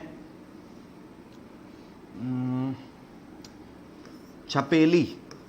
छपेली डांस कहाँ का है? मुझे कमेंट बॉक्स में लिखकर जल्दी से बताओ, छपेली डांस कहाँ का है? छपेली डांस कहाँ का है? एसएससी कई बार ये हमसे क्वेश्चन पूछ चुका है, छपेली डांस कहाँ का है? जल्दी से आंसर करो, छपेली कहाँ का है? एनी आइडिया किसी को? भाई साहब, क्लास डेली रात 10 बजे होगी। छपेली डांस कहाँ का है? कोई बता सकता है? कोई आइडिया? किसी को आइडिया है? अभी तक मुझे आंसर नहीं मिला है। उत्तर प्रदेश, हिमाचल प्रदेश? यार सही आंसर अभी तक नहीं मिला मुझे। ये कौन है? लोकेश कुमार यादव, बहुत बढ़िया, लोकेश कुमार यादव के लिए तालियां। इनका आंसर बिल्कुल सही है, छत्तीसगढ़। छत्तीसगढ़, ऐसे ध्यान रखिए, ऐसे ध्यान रखिए। वैसे कई राज्यों में चलता है छपेली, आपका उड़ीसा में भी चलता है, ठीक है, लेकिन ध्यान रखिएगा, ऐसे सीधे ध्यान रखो, मूलतः ये डांस कहाँ का है? छत्तीसगढ़ का। सी for Chhattisgarh, C for Chhapeli. अगला question, when Delhi has become the capital of India? आपसे कह रहा है दिल्ली भारत की कैपिटल कब बनी? दिल्ली भारत की कैपिटल 1911 में बनी। 1911 से पहले हमारी कैपिटल क्या थी? हमारा कैपिटल थी कलकत्ता, ठीक है। तो दिल्ली भारत की कैपिटल कब बनी? 1911 में। 1911 में दिल्ली दरबार का आयोजन किया गया था। किसका?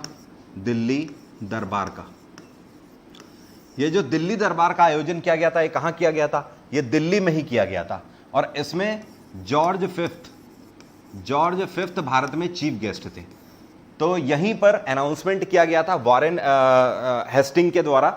ये यहां पर अनाउंसमेंट किया गया था कि वॉरेन हेस्टिंग नहीं, सॉरी, लॉर्ड हार्डिंग के द्वारा ये यहां पर अनाउंसमेंट किया गया था 1911 में कि अब कलकत्ता भारत की कैपिटल नहीं होगा, अब दिल्ली भारत की कैपिटल होगा। एक और दिल्ली दरबार में 1911 में अनाउंसमेंट ये भी किया गया था कि ये जो वेस्ट बंगाल है, वेस्ट बंगाल को 2 हिस्सों में और काट दिया जाएगा। ऊपर वाला हिस्सा काट के बिहार बना दिया जाएगा, ठीक है, और नीचे वाला हिस्सा काट के उड़ीसा बना दिया जाएगा। बात आ रही है समझ? ओके, तो ये भी अनाउंसमेंट यहां पर किया गया था।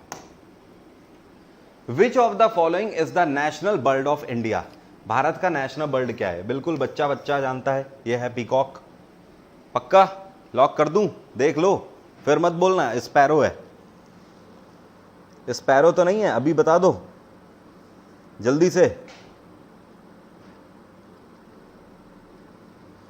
जल्दी से बताइए which one is the right answer. चलिए आगे बढ़ते हैं।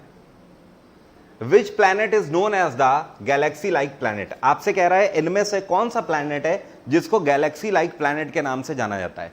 तो गैलेक्सी लाइक प्लैनेट पता है किसको बोलते हैं? सैटर्न को बोलते हैं, क्योंकि एक गैलेक्सी की तरह दिखता है। सैटर्न जो होता है ये ऐसा होता है ना, ऐसा, तो ये अपने आप में गैलेक्सी की तरह दिखता है, इस वजह से इसको गैलेक्सी लाइक प्लैनेट के नाम से जाना जाता है। सैटर्न के चारों तरफ कितने रिंग्स होते हैं? 7 रिंग्स होते हैं। एक चीज और, सैटर्न की सबसे बड़ी सैटेलाइट कौन सी है? तो सैटर्न की सबसे बड़ी सैटेलाइट है टाइटन। टाइटन में अभी कुछ टाइम पहले कौन सा तत्व पाया गया? तो आपको ध्यान रखना है, ये करंट अफेयर का क्वेश्चन है। टाइटन में कुछ टाइम पहले लिक्विड मीथेन पाई गई थी। क्या पाई गई थी? Liquid methane. अगला क्वेश्चन है, which planet contains second maximum satellite? आपसे कह रहा है इनमें से कौन सा प्लैनेट है, ठीक है, जिसके पास सबसे ज्यादा, दूसरे नंबर पर सबसे ज्यादा सैटेलाइट है? देखो एक्चुअली मैं आपको बताऊं, सबसे ज्यादा सैटेलाइट पहले किसमें थी? जुपिटर में थी। जुपिटर में कितनी सैटेलाइट थी? तो आपको ध्यान रखना है, जुपिटर में 79 सैटेलाइट थी। लेकिन आज की डेट में सैटर्न में सबसे ज्यादा सैटेलाइट है, 82 सैटेलाइट है। पहले सैटर्न की 62 सैटेलाइट हुआ करती थी, लेकिन अभी कुछ ही टाइम पहले, इसी साल की शुरुआत में 20 न्यू सैटेलाइट इसकी फाइंड आउट कर ली गई। तो 62 + 20 कितनी हो गई? 82 हो गई। तो सबसे ज्यादा आप सैटर्न में है, नंबर 2 पे जुपिटर पे। तो आपसे पूछ रहा है क्या? सेकंड मैक्सिमम पूछ रहा है ना, तो जुपिटर हमारा करेक्ट आंसर हो गया, ठीक है। मतलब बृहस्पति में दूसरे नंबर पे सबसे ज्यादा सैटेलाइट है, 79 सैटेलाइट है। जुपिटर की सबसे बड़ी सैटेलाइट कौन सी है? जुपिटर की सबसे बड़ी सैटेलाइट है गैनीमेड। क्या बोलते हैं इसको? गैनीमेड। एक चीज और, आपसे पूछता है कि हमारे पूरे सोलर सिस्टम की सबसे बड़ी सैटेलाइट कौन सी है? तो पूरे सोलर सिस्टम की भी सबसे बड़ी सैटेलाइट गैनीमेड ही है। कोई दिक्कत तो नहीं? कोई दिक्कत तो नहीं यहां तक? Which is the largest satellite of solar system? अब आपसे पूछ रहा है पूरे सोलर सिस्टम की सबसे बड़ी सैटेलाइट। ये तो अभी अभी मैंने आपको बताया ना, गैनीमेड। और ये किसकी सैटेलाइट है? ये जुपिटर की सैटेलाइट है। अगला question, what is the ratio of national flag? जो हमारा झंडा होता है, जो हमारा फ्लैग है, केसरिया, सफेद और हरा, यह अशोक चक्र, ठीक है, इसका रेशियो क्या है? इसका रेशियो है 3/2, ठीक है। ये 3 होता है और ये 2 होता है, ठीक है। तो 3/2 ध्यान रखिएगा हमारे नेशनल फ्लैग का ratio. Who has written national song? National song किसके द्वारा लिखा गया है? नेशनल सॉन्ग, नेशनल सॉन्ग, जल्दी से बताओ, जल्दी से बताओ। मुझे पता है, मुझे पता है गच्चा खाओगे, मुझे पता है गच्चा खाओगे इसमें।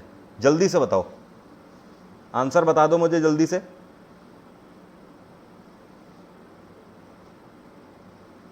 ये कौन है? ज्योति चोपड़ा।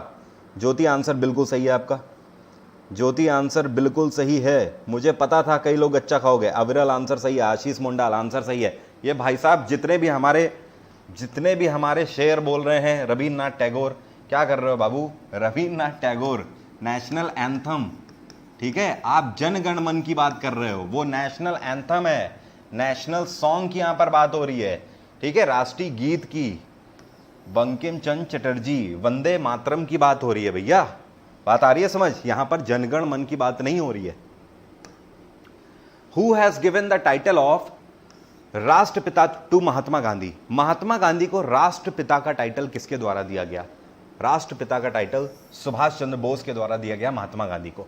सुभाष चंद्र बोस ने महात्मा गांधी को बापू का भी टाइटल दिया। किसका? बापू, ठीक है। तो बापू का टाइटल और राष्ट्रपिता का टाइटल, दोनों टाइटल महात्मा गांधी को सुभाष चंद्र बोस के द्वारा दिए गए। कोई दिक्कत तो नहीं? 50 क्वेश्चन हमारे हो चुके हैं।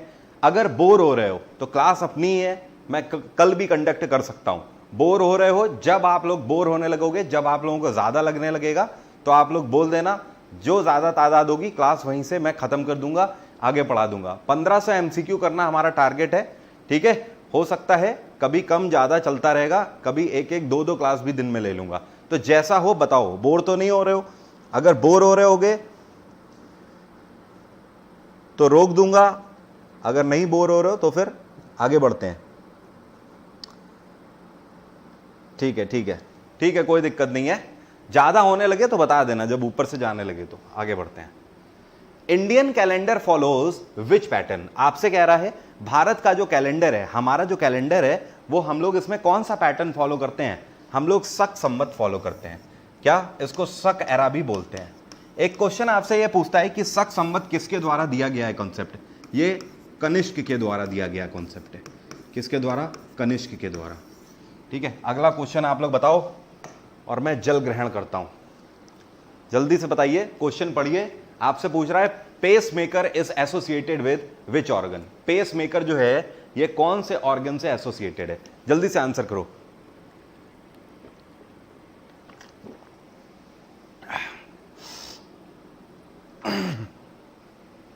Pace maker brain, liver, stomach या हार्ट? बहुत बढ़िया, very nice, heart is the right answer. एक मिनट रुको बस।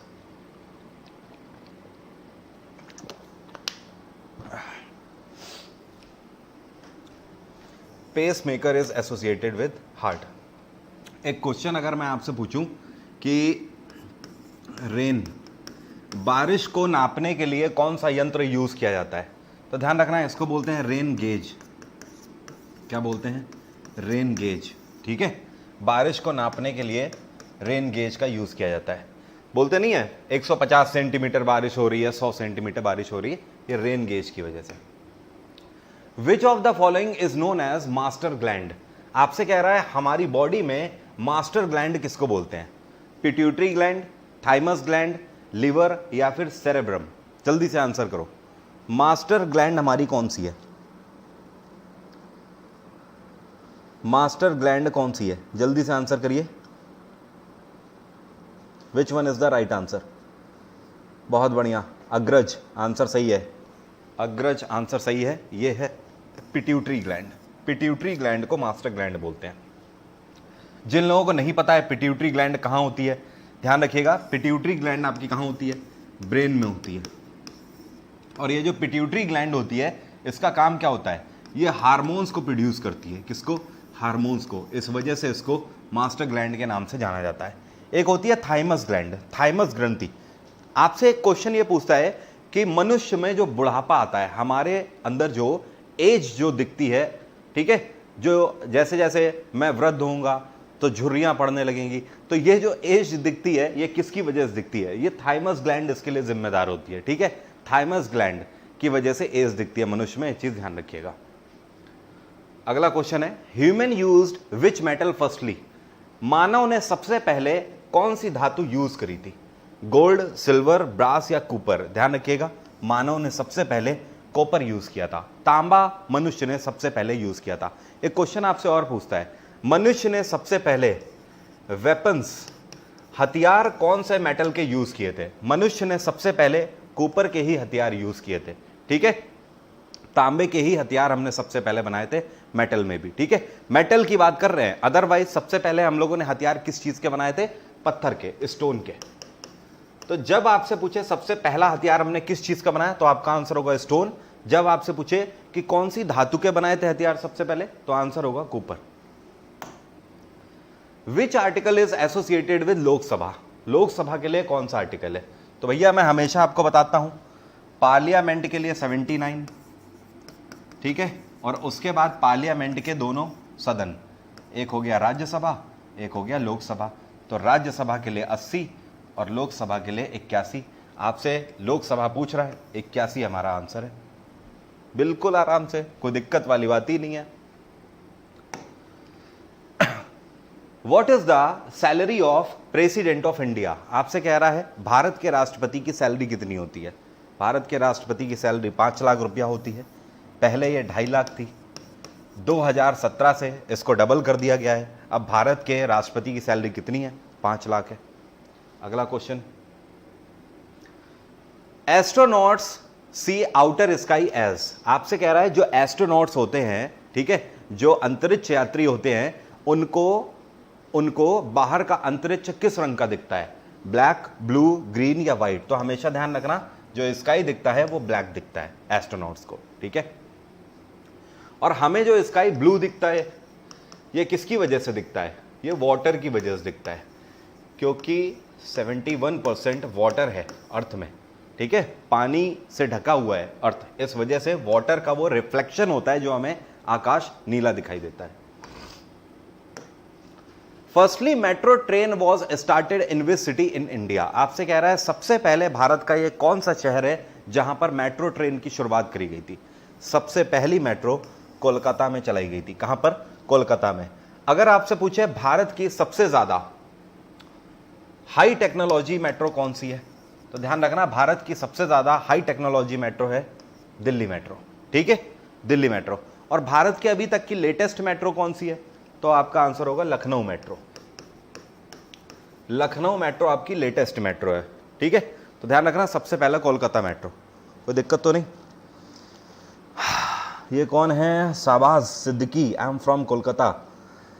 यार कोलकाता के मेरे इतने सारे स्टूडेंट हैं, मैं कोलकाता आना चाहता हूँ। जब मैं कोलकाता आऊँगा तो आप लोगों को पक्का बता के आऊँगा और आप लोगों से मुलाकात ज़रूर करूँगा। मुझे लगता है जब भी मैं कोलकाता अगर मैं गया तो सबसे ज़्यादा गैदरिंग कोलकाता में ही होगी स्टूडेंट्स की। इतने स्टूडेंट हैं कोलकाता से, आई थिंक मेरे सबसे ज़्यादा स्टूडेंट कोलकाता से ही है। तो कोलकाता का प्लान नेक्स्ट ईयर तक बन सकता है। नेक्स्ट ईयर में अभी 3-4 ही महीने बचे हुए हैं, तो बन सकता है। मैं जब आऊँगा तो आप लोग बताऊँगा। हाँ जी अविरल, मैंने देखा कानपुर में भी काम चालू हो गया है मेट्रो का। अभी लेकिन कानपुर वाली बनी नहीं है ना, जब बन जाएगी, जब बन के तैयार होगी तो लेटेस्ट मेट्रो होगी। अभी तक की हमारी लेटेस्ट मेट्रो तो लखनऊ है ना, संचालित मेट्रो जिसको बोलेंगे। In which year Indian railway was establish? भारतीय रेल की स्थापना कब करी गई? भारतीय रेलवे की स्थापना 1853 में करी गई थी। किसके टाइम पीरियड पे करी गई थी? लॉर्ड डलहौजी को इसका क्रेडिट जाता है। इंडियन रेलवेज, इंडियन रेलवेज का हेडक्वार्टर क्या है? नई दिल्ली इसका हेडक्वार्टर है। और 1854 में अगले ही साल इंडिया पोस्ट ऑफिस की स्थापना करी गई थी। पोस्ट ऑफिस की स्थापना, ठीक है। तो पोस्ट ऑफिस 54 और 53 इंडियन रेलवे। और करंट अफेयर का क्वेश्चन आप सभी को ध्यान रखना है। इंडियन रेलवे के पहले सीईओ अभी कौन बनाए गए हैं? अभी इसी महीने कौन बनाए गए हैं इंडियन रेलवे के पहले सीईओ? ध्यान रखिएगा, ये हैं वीके यादव, विनोद कुमार यादव। विनोद कुमार यादव पिछले कई टाइम से इंडियन रेलवेज के रेलवे बोर्ड के चेयरपर्सन भी थे, तो अब इनको अतिरिक्त पदभार दे दिया गया है। अब ये चेयरपर्सन के साथ साथ सीईओ भी बन गए हैं रेलवे, इंडियन रेलवे के, ठीक है। तो विनोद कुमार यादव ध्यान रखना। और एक चीज और, ये पहले सीईओ क्यों हैं? क्योंकि इंडियन रेलवे में अभी हाल ही में सीईओ की पोस्ट जोड़ दी गई है, इससे पहले सीईओ की पोस्ट नहीं थी। अगला question, which of the following budget used in India? बहुत बढ़िया क्वेश्चन है, ध्यान से आओ, इधर बताता हूं। इस क्वेश्चन का पोस्टमार्टम करेंगे, इस क्वेश्चन को लल्लू लाल बना देंगे तुरंत, मिनट से पहले। आ जाओ जल्दी से। इसी में आपको इकोनॉमिक्स भी समझा देता हूं थोड़ी। विच of the following budget used in India? आपसे कह रहा है भारत में कौन सा बजट चलता है? तो आंसर है हमारा, भारत में चलता है जीरो बेस्ड बजट, ठीक है। अब समझो ये बजट होते क्या है, ये जो जितने तरीके के बजट लिखे हैं ये कौन कौन से बजट हैं।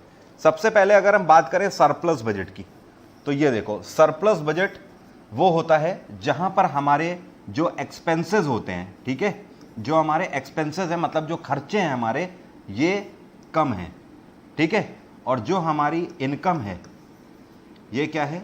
ज़्यादा है, ठीक है। खर्चे कम, इनकम ज़्यादा, तो ये क्या हुआ? ये हुआ सरप्लस बजट। भाई जाहिर सी बात है, खर्चे हमारे 2 रुपए के हैं, इनकम हमारी 10 रुपए है, तो जाहिर सी बात है ये क्या कहलाएगा? Surplus budget. इसी का उल्टा होता है जिसको बोलते हैं डेफिसिट बजट। डेफिसिट बजट, जिसको बोलते हैं घाटे का बजट, उसमें इसका उल्टा हो जाता है, एक्सपेंस ज्यादा हो जाते हैं, इनकम कम हो जाती है। मतलब एक्सपेंस मतलब 10 रुपए का खर्चा हो गया और इनकम है हमारी 5 रुपए, तो क्या हो गया, डेफिसिट बजट, घाटे का बजट हो गया ना। तो ये सरप्लस और डेफिसिट हो गया। एक होता है performance based budget. Performance based budget का मतलब ये होता है कि सपोज आप 2021 का बजट बनाओगे कल को, तो जब आप 2021 का बजट बनाओगे तो आप 2020 का फिगर ध्यान में रख के बनाओगे, 2020 के आधार पर ही आप 2021 का बजट बनाओगे, ठीक है। तो उसको बोलते हैं परफॉर्मेंस बेस्ड बजट।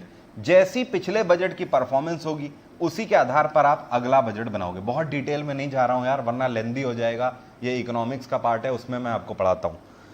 और जीरो बेस्ड बजट किसको बोलते हैं, जीरो बेस्ड बजट इसका उल्टा, मतलब जब आप 2021 का बजट बना रहे हो तो हम 2020 को बिल्कुल नल मान लेंगे, जीरो मान लेंगे हम इसको, जीरो, हमारे लिए कुछ नहीं है, हम नए सिरे से पूरा बजट बनाएंगे, इसको बोलते हैं जीरो बेस्ड बजट। तो भारत पहले परफॉर्मेंस बेस्ड बजट पे काम करता था, लेकिन अब भारत जीरो बेस्ड बजट पे काम करता है। तो भारत में कौन सा बजट यूज होता है, जीरो बेस्ड बजट हम लोग यूज करते हैं, ठीक है। तो हमारा आंसर फोर्थ वन है। अब देखो जेंडर बजट क्या होता है। जेंडर बजट वो होता है कि हर साल जो बजट पेश किया जाता है उसका एक पर्टिकुलर अमाउंट विमेंस के लिए अलॉट कर दिया जाता है। मतलब ऐसे मान लो कि भारत सरकार ने 10,000 करोड़ का मान लो बजट बनाया, तो 10,000 करोड़ में मान लो 1,000 करोड़ महिलाओं के लिए अलग से धनराशि संरक्षित कर दी। तो ये जो 1,000 करोड़ महिलाओं के लिए धनराशि संरक्षित कर दी गई, इसको क्या बोलेंगे, जेंडर बजट बोलेंगे, ठीक है। अब इसी 1,000 करोड़ से महिलाओं के वेलफेयर के लिए जितनी भी स्कीम होगी उसमें पैसा दिया जाएगा। जैसे कि शहरों में सीसीटीवी कैमरे लगाना, ठीक है, महिलाओं के लिए लगातार उनकी सिक्योरिटी के लिए हेल्पलाइन नंबर जारी किए जा रहे हैं, आप देख रहे हो देश में हर जगह जगह पर। तो ये सब विमेन वेलफेयर स्कीम के तहत ही आता है, जिसको हम लोग बोलते हैं जेंडर बजट। कोई दिक्कत तो नहीं, इसको बोलते हैं क्वेश्चन का पोस्टमार्टम कर देना। सुल्तान वाला डायलॉग, सुल्तान वाला डायलॉग सुल्तान तो हर कोई बनना चाहता है, लेकिन सुल्तान बनने के लिए गर्दन और इरादे दोनों मजबूत होने चाहिए, समझे। तो ऐसे ही इंस्पेक्टर तो हर कोई बनना चाहता है, लेकिन इंस्पेक्टर बनने के लिए गर्दन और इरादे दोनों मजबूत रख लो, तब बनोगे। चलिए आगे बढ़ते हैं। Who was the first Indian astronaut? Bharat के पहले एस्ट्रोनॉट कौन थे? बिल्कुल सिंपल क्वेश्चन है, राकेश शर्मा। आगे बढ़ते हैं।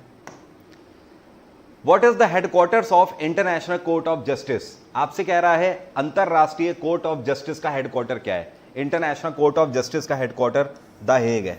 द हेग कहाँ है? यह है नीदरलैंड में। नीदरलैंड की कैपिटल क्या है? यह है एम्स्टरडैम।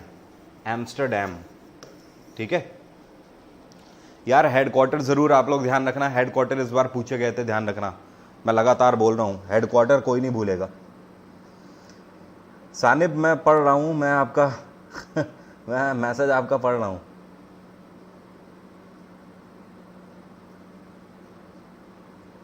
अरे ये कौन है सर, दाढ़ी रुक गया।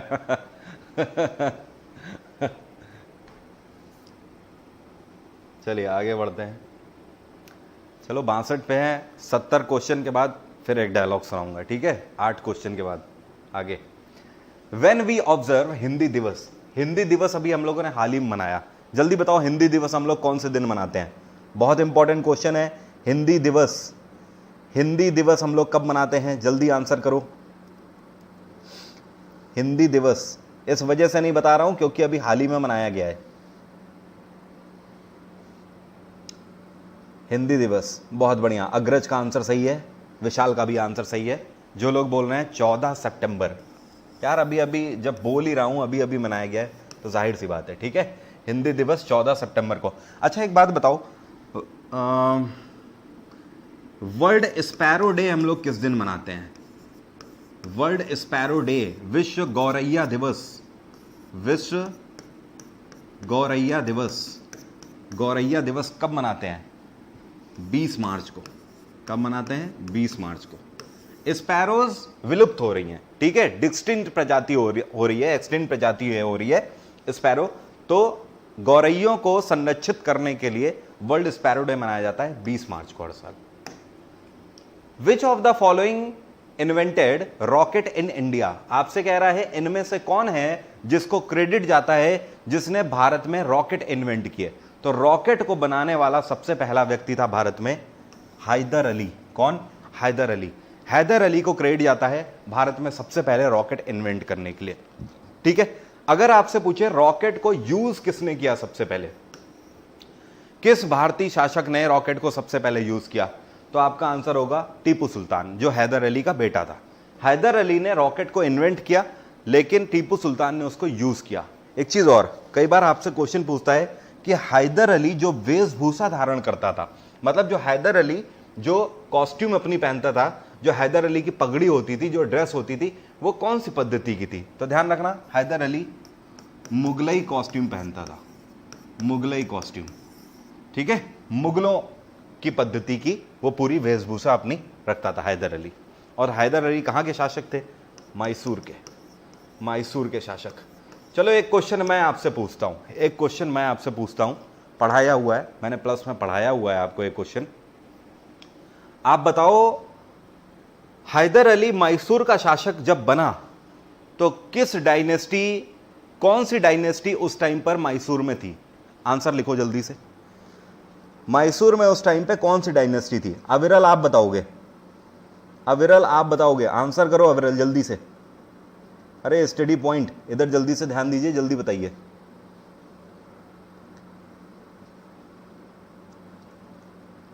रेहान खान, रेहान का आंसर सबसे पहले बिल्कुल सही, बिल्कुल सही, बिल्कुल सही। रेहान खान आंसर सही है। जो लोग भी वाडियार डायनेस्टी बोल रहे हैं उन सभी का आंसर सही है, वाडियार डायनेस्टी। ठीक है, Wadiyar dynasty. Okay, so third one is the right answer, Hyder Ali.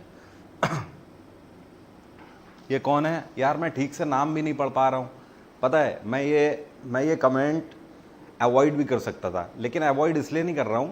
अभी किसी ने बोला कि आप मुस्लिम हो क्या जो आप बियर्ड रख रहे हो? ये जानबूझ के अवॉइड नहीं कर रहा यार, ये मैं आपसे इस वजह से डिस्कस कर रहा हूं कि ऐसी सोच ना रखो यार। ठीक है, ऐसी सोच बहुत ज़्यादा घातक है, मत सोचो यार ऐसा। आप लोग ऐसी सोच रखोगे तो कैसा भारत बनेगा?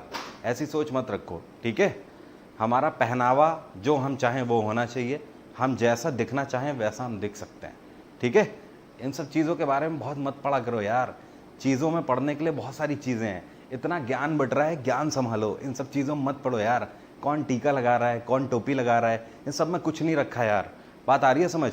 दूर रहो इन सब चीज़ों से। क्लियर? तो सिर्फ और सिर्फ नॉलेज पे फोकस रखो, कुछ नहीं मिलने वाला इन चीज़ों से, कुछ मैटर नहीं करता यार इन सब चीज़ों में। ठीक है, अच्छा आपने वो देख लिया, आपने ये नहीं बोला कि आप सिख हो क्या, कड़ा पहन रखा है। ठीक है, तो इन सब बातों में मत जाओ यार, कुछ नहीं रखा है। ठीक है, आगे बढ़े। अगला question, which Britisher has fought for Indian freedom against British empire? आपसे कह रहा है ये कौन सा ब्रिटिशर है जो कि भारतीय फ्रीडम के लिए, भारत की आजादी के लिए ब्रिटिश एम्पायर से ही लड़ गया? तो अभी अभी इसका आंसर मैंने आपको दिया था, विलियम गॉर्डन। जो लोग पहले से पढ़ रहे हैं, मैंने अभी कुछ टाइम पहले आपको बताया था कि विलियम गॉर्डन कौन था। विलियम गॉर्डन मंगल पांडे का दोस्त था। कौन था? मंगल पांडे का दोस्त था। तो विलियम गॉर्डन ही वो शख्स है जिसका इतिहास के पन्नों में नाम दर्ज है, जो कि ब्रिटिश हुकूमत से ही लड़ा था भारत की आजादी के लिए। ठीक है, अगला question, which country shares the land border with maximum countries? आपसे कह रहा है ये इनमें से कौन सा देश है जो कि अपनी लैंड बॉर्डर सबसे ज्यादा देशों के साथ शेयर करता है? इसका आंसर आप लोग करोगे, जल्दी करो answer. Which one is the right answer? जल्दी से, जल्दी से मेरे अजीज मेरे अजीज आंसर करो जल्दी से।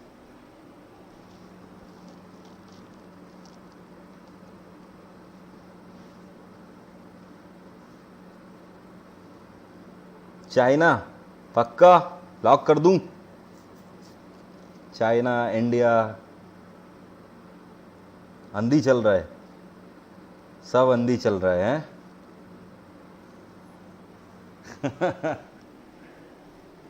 सब अंधी चल रहा है। चलो ये आज का एक ऐसा क्वेश्चन है जो कि कल की क्लास में सबसे पहले डिस्कस करूंगा, इसका आंसर आप लोग खुद ढूंढो, ठीक है। 66 नंबर क्वेश्चन मार्क कर लो, कल सबसे पहले इस क्वेश्चन को डिस्कस करूंगा। ये आज का होमवर्क है, सिर्फ जरा सा क्वेश्चन देखना और बताना। इनमें से एक बार क्लोजर ले लो आप सभी लोग, चारों ऑप्शन आपको याद रहें ताकि, ठीक है। Hyderabad is situated in which bank of river. आपसे कह रहा है हैदराबाद कौन सी नदी के किनारे पर स्थित है। हैदराबाद मूसी नदी के किनारे पर स्थित है।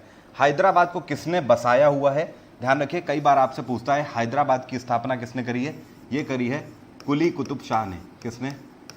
कुली कुतुब शाह ने हैदराबाद की स्थापना करी है। आपसे कई बार क्वेश्चन ये भी पूछता है कि हैदराबाद में चार मीनार की स्थापना किसने करी है। चार मीनार, तो इसकी भी स्थापना कुली कुतुब शाह ने ही करी है। कब करी है? 1591 में करी हुई है। Which gas mainly found in biogas. आपसे कह रहा है बायोगैस जो होती है इसी को हिंदी में क्या बोलते हैं? गोबर गैस बोलते हैं। इसी को गोबर गैस बोलते हैं। तो गोबर गैस जो है, जो बायोगैस है, इनमें सबसे ज्यादा कौन सी गैस पाई जाती है? मेनली कौन सी गैस? तो मीथेन यहां पर सबसे ज्यादा पाई जाती है। Third one is the right answer. Earth rotates on its axis. आपसे कह रहा है जो हमारी पृथ्वी है, यह हमारी पृथ्वी है, पृथ्वी हमारी जो एक्सिस पर घूमती है, एक्सिस पर इस तरीके से जो रोटेट होती है, ठीक है, ऐसे ये जो रोटेट हो रही है, ये किस तरफ से हो रही है? ईस्ट टू वेस्ट हो रही है, वेस्ट टू ईस्ट हो रही है, वर्टिकली हो रही है, डायगोनल हो रही है? Which one is the right answer? जल्दी से। अर्थ जो है ये वेस्ट टू ईस्ट हो रही है या ईस्ट टू वेस्ट हो रही है, वर्टिकली हो रही है, डायगोनल हो रही है? बिल्कुल सही, वेस्ट टू ईस्ट, ठीक है, वेस्ट टू ईस्ट, ध्यान रखना।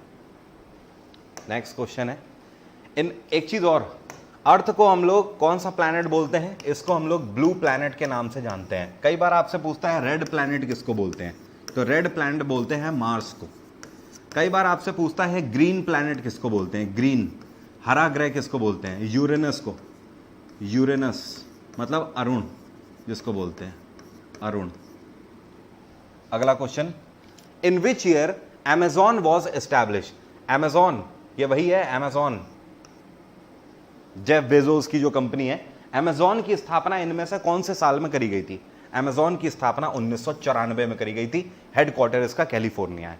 एक चीज और, बड़ी बड़ी कंपनीज के एस्टैब्लिशमेंट ईयर आपसे कई बार पूछ देता है, ठीक है, तो ध्यान रखना, कुछ बड़ी कंपनीज के बता रहा हूं। एक माइक्रोसॉफ्ट का इसी तरीके से ध्यान रखना, 1975 में माइक्रोसॉफ्ट की स्थापना करी गई। एक एप्पल कंपनी का ध्यान रखना, एप्पल की स्थापना 1976 में करी गई। इसी तरीके से एक ध्यान रखना गूगल का, गूगल की स्थापना कब करी गई? 1998 में करी गई, ठीक है। एक इसी तरीके से फेसबुक ध्यान रखना, फेसबुक की स्थापना 2004 में करी गई। एक इसी तरीके से ट्विटर ध्यान रखना, क्या ध्यान रखोगे? ट्विटर, ट्विटर की स्थापना 2006 में, ठीक है। इतनी कंपनी यार कम से कम ध्यान रखो आप लोग, क्लियर? कोई दिक्कत तो नहीं? इतनी कंपनी कम से कम ध्यान रखो। चलो आगे बढ़ते हैं। हाँ 70 क्वेश्चन हो गया ना। आज खाने में क्या बना है?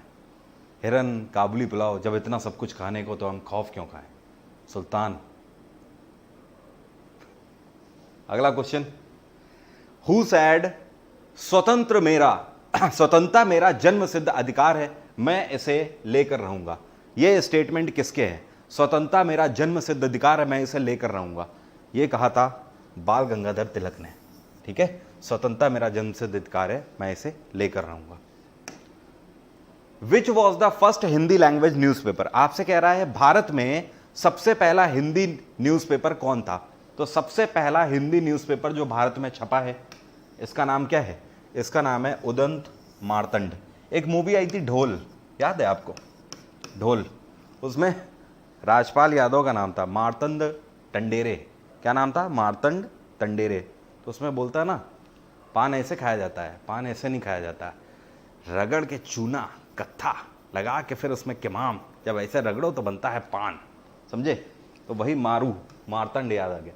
उदंत मार्तंड भारत का पहला हिंदी लैंग्वेज न्यूज़पेपर था। अगला क्वेश्चन है, our solar system exist in which Galaxy. बात आ रही है समझ? आपसे क्या पूछ रहा है? हमारा घर, हमारा जो सोलर सिस्टम है पूरा, जहां पर हमारे सारे प्लैनेट हैं, ये कौन सी गैलेक्सी में है? तो हमारी गैलेक्सी है मिल्की वे गैलेक्सी। क्या बोलते हैं इसको? Milky Way galaxy. Next question है, Tulsidas has written Ramcharitmanas in which Hindi script. अब बताओ इसका आंसर कौन बता सकता है। क्वेश्चन का मतलब बिल्कुल सिंपल सा है कि तुलसीदास ने जो रामचरितमानस लिखी हुई है ये कौन सी हिंदी स्क्रिप्ट में लिखी हुई है, जल्दी से आंसर करो। तुलसीदास ने रामचरितमानस कौन सी लैंग्वेज में लिखी हुई है? अवधी, खड़ी बोली, देवनागरी या फिर सूर्यमुखी? विच one is the right answer? Awadhi, Awadhi is the right answer. ठीक है, अवधी इज द राइट आंसर। ठीक है, ध्यान रखिएगा। अगला क्वेश्चन है, India has won 8 times gold in which Olympic games. आपसे कह रहा है इनमें से कौन सा ओलंपिक गेम है जिसमें भारत ने 1-2 नहीं पूरे 8 बार गोल्ड जीता है। भारत ने 8 बार गोल्ड जीता है हॉकी में। किसमें? हॉकी में। एक चीज और, हम लोग हॉकी में 8 बार गोल्ड जीत चुके हैं ओलंपिक्स में।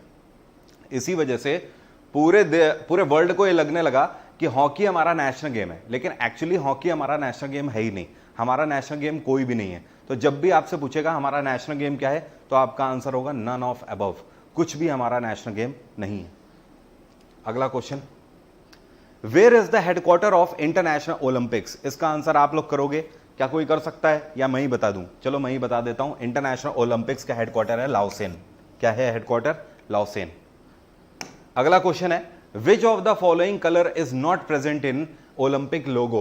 ये क्वेश्चन एसएससी सीजीएल 2019 का है। इसी बार का ये क्वेश्चन है। इसमें आपसे पूछा था कि ये जो ओलंपिक्स हैं, ओलंपिक्स के जो रिंग्स होते हैं इनमें से कौन सा कलर प्रेजेंट नहीं होता है। तो देखो, रेड भी होता है, ग्रीन भी होता है, ब्लैक भी होता है, ब्राउन नहीं होता है। तो ब्राउन हमारा आंसर है इसमें। कौन कौन से कलर होते हैं? रेड होता है, ग्रीन होता है, ब्लैक होता है, ब्लू होता है, ठीक है, और येलो होता है। समझ गए? और एसएससी सीजीएल में इस बार ये क्वेश्चन पूछा गया था। एसएससी सीजीएल में बस ब्राउन की जगह कर दो पिंक, इन्होंने पिंक लिख दिया था। ये आंसर था। जिन लोगों ने इस बार सीजीएल दिया होगा उन्हें याद होगा ये question. Olympics 2020 was scheduled to be held in which country. Olympics 2020 कहां पर होने थे? ओलंपिक्स 2020 जो कि हो नहीं पाए कोविड-19 की वजह से, ये कहां पर होने थे? चाइना, इंडिया, जापान या इंडोनेशिया? करंट अफेयर का भी ये क्वेश्चन है, जल्दी से बताइए।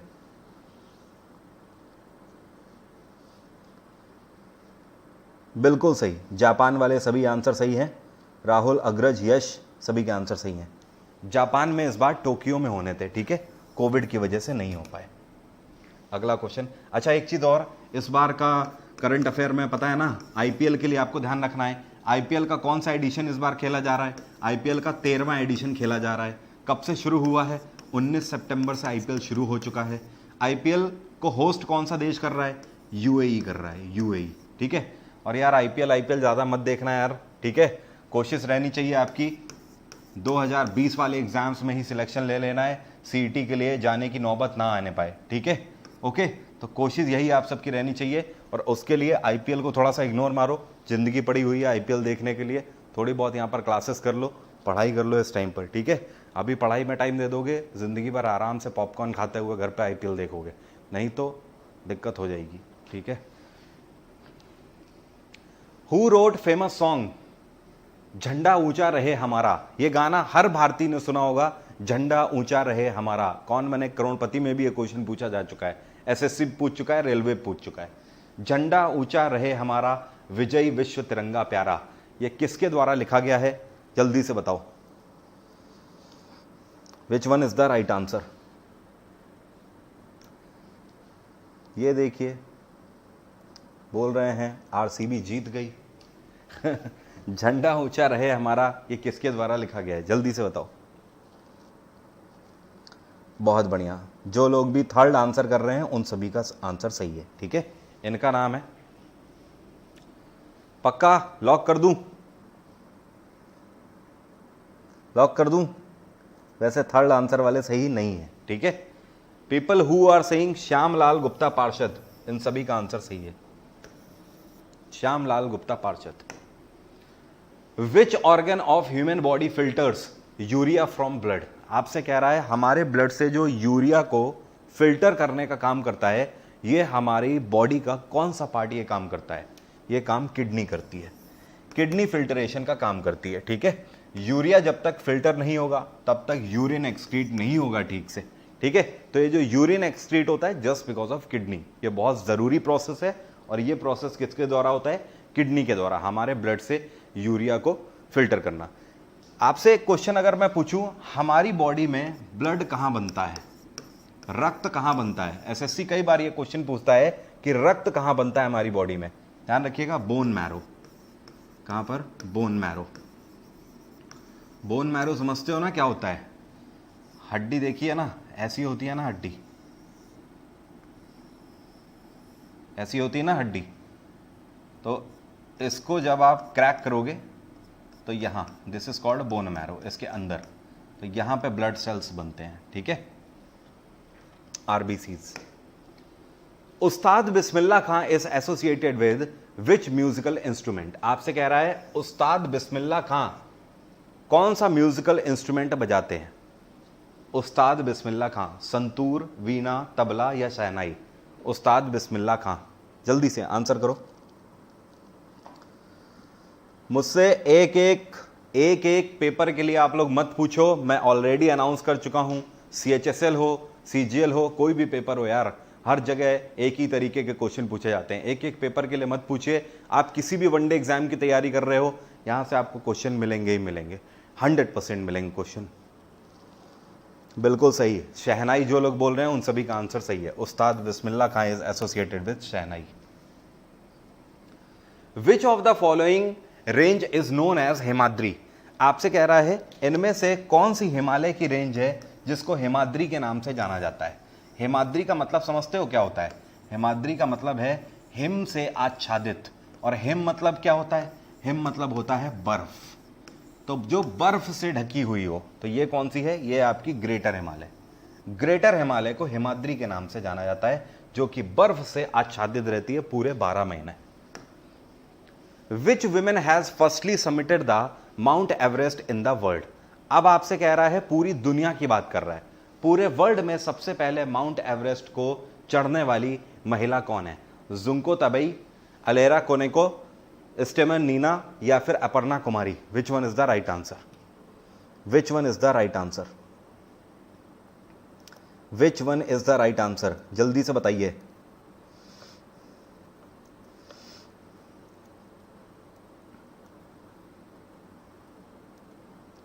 कोई बता सकता है? और कोई?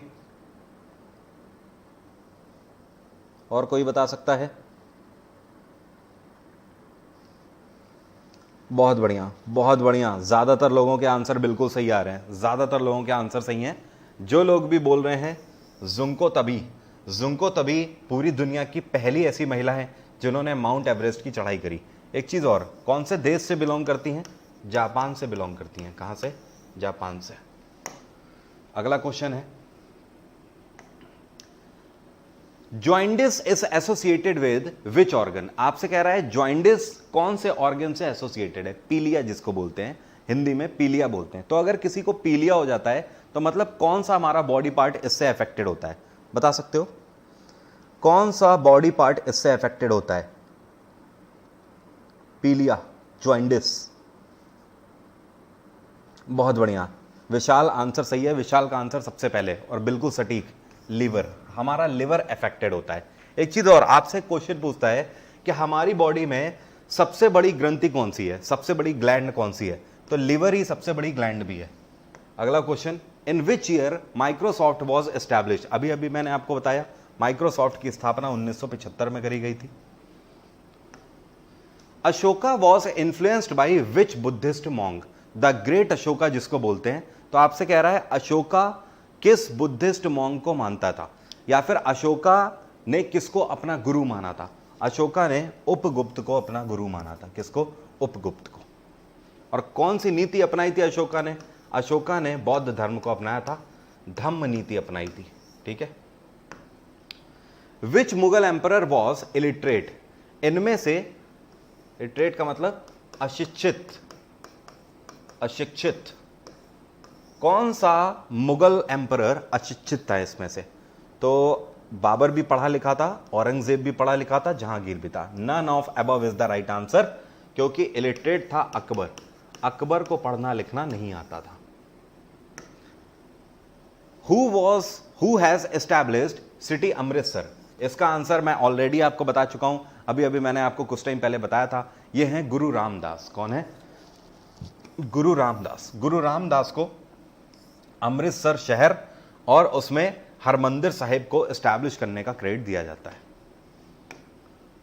विच of the following has started langar system in Sikh religion? आप देखते हो सिख धर्म में गुरुद्वारों में जो लंगर चलता रहता है, तो ये जो लंगर का सिस्टम है ये किसके द्वारा दिया गया था? बता सकते हो? गुरु नानक देव, गुरु गोविंद सिंह, गुरु अर्जन देव या फिर गुरु अंगद देव? बताइए जल्दी से, बताइए जल्दी से। बिल्कुल सिंपल और थोड़ा सा डिफरेंट क्वेश्चन है, बता सकते हो? लंगर सिस्टम किसके द्वारा इंट्रोड्यूस किया गया था? लंगर सिस्टम, कैन एनीबडी टेल? अविरल आप बता सकते हो?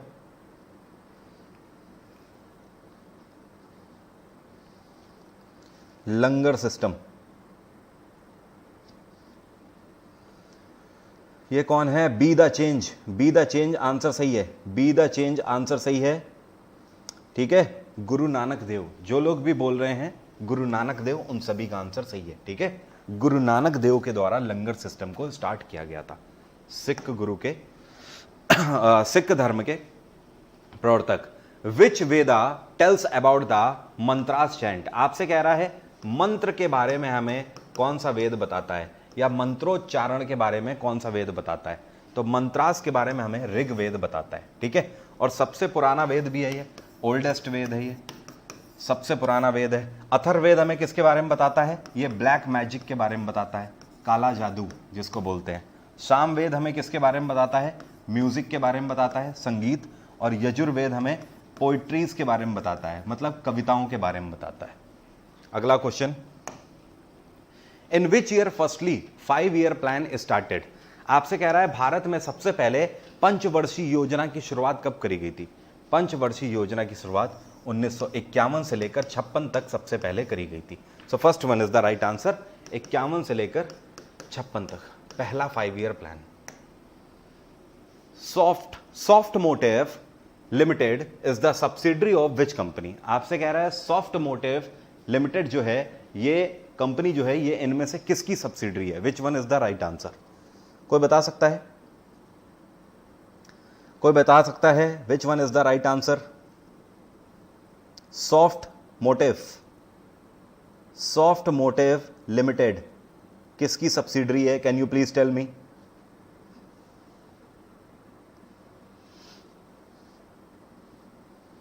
Can anybody tell?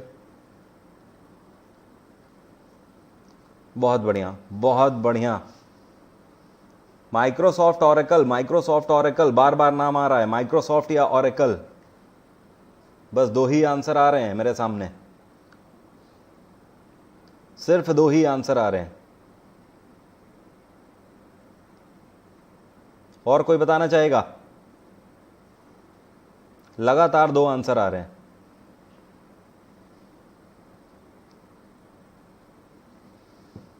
कोई आइडिया नहीं है भाई साहब। जो लोग भी माइक्रोसॉफ्ट वाले हैं उन सबका आंसर सही है, ठीक है। ऑरेकल वाले सही नहीं है।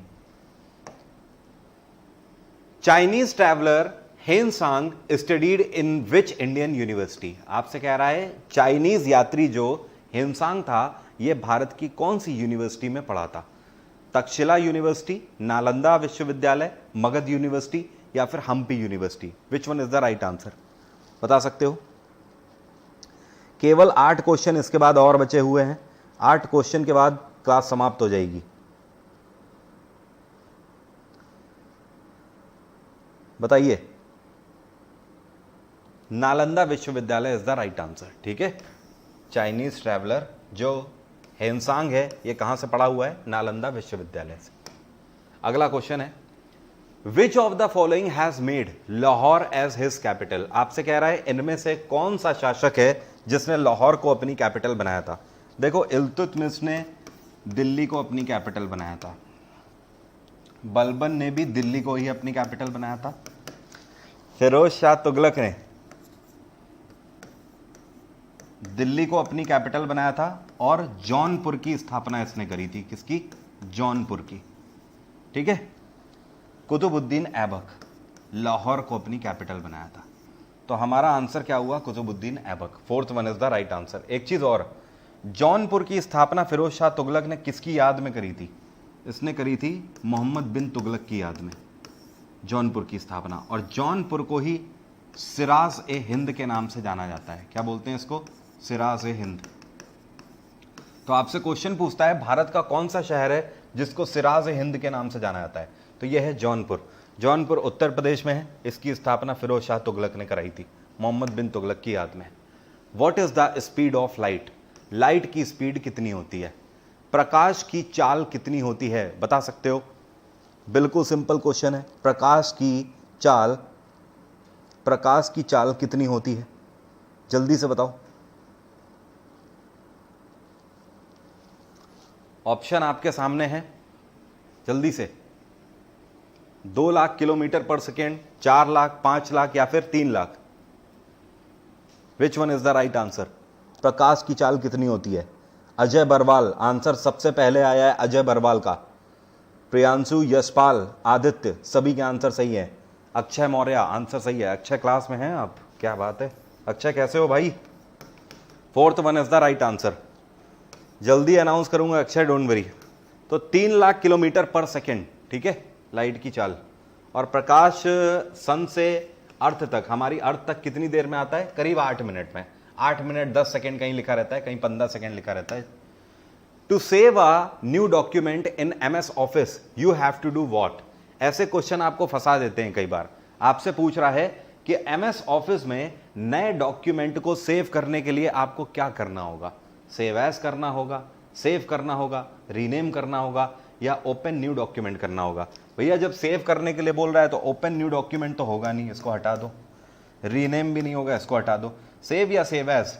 देखो सेव और सेव एज में अंतर क्या होता है? सेव क्या होता है? कोई एग्जिस्टिंग फाइल है, अगर जो फाइल एग्जिस्ट कर रही है पहले से, अगर उसमें आपने कुछ और ऐड कर दिया और फिर आपको सेव करना है तो that means normal save.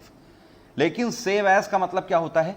Save as वो फाइल होती है जब फाइल को आपको सेव करने से पहले आपसे लोकेशन पूछता है कि आप कहां उसे सेव करना चाहते हो और क्या नाम देना चाहते हो। तो एक बात बताइए, जब आप कोई न्यू डॉक्यूमेंट सेव करते हो तो आपको लोकेशन और नाम तो देना पड़ेगा ना, इसलिए save as is the right answer. Save as हमेशा न्यू फाइल में होगा और जो पुरानी फाइल होगी उसमें क्या होगा? सेव होगा। Firstly who told that earth rotates around the sun? आपसे कह रहा है इनमें से कौन सा व्यक्ति है जिसने हमें सबसे पहले बताया कि जो अर्थ है हमारी ये सूर्य के चारों ओर घूमती है? इसका क्रेडिट किसको जाता है? ऑप्शन आपके सामने है, बताइए जल्दी से। हिपार्कस, कोपरनिकस, हेनरी हम्बोल्ट या फिर लॉसेन डिरेची? बताइए which one is the correct answer?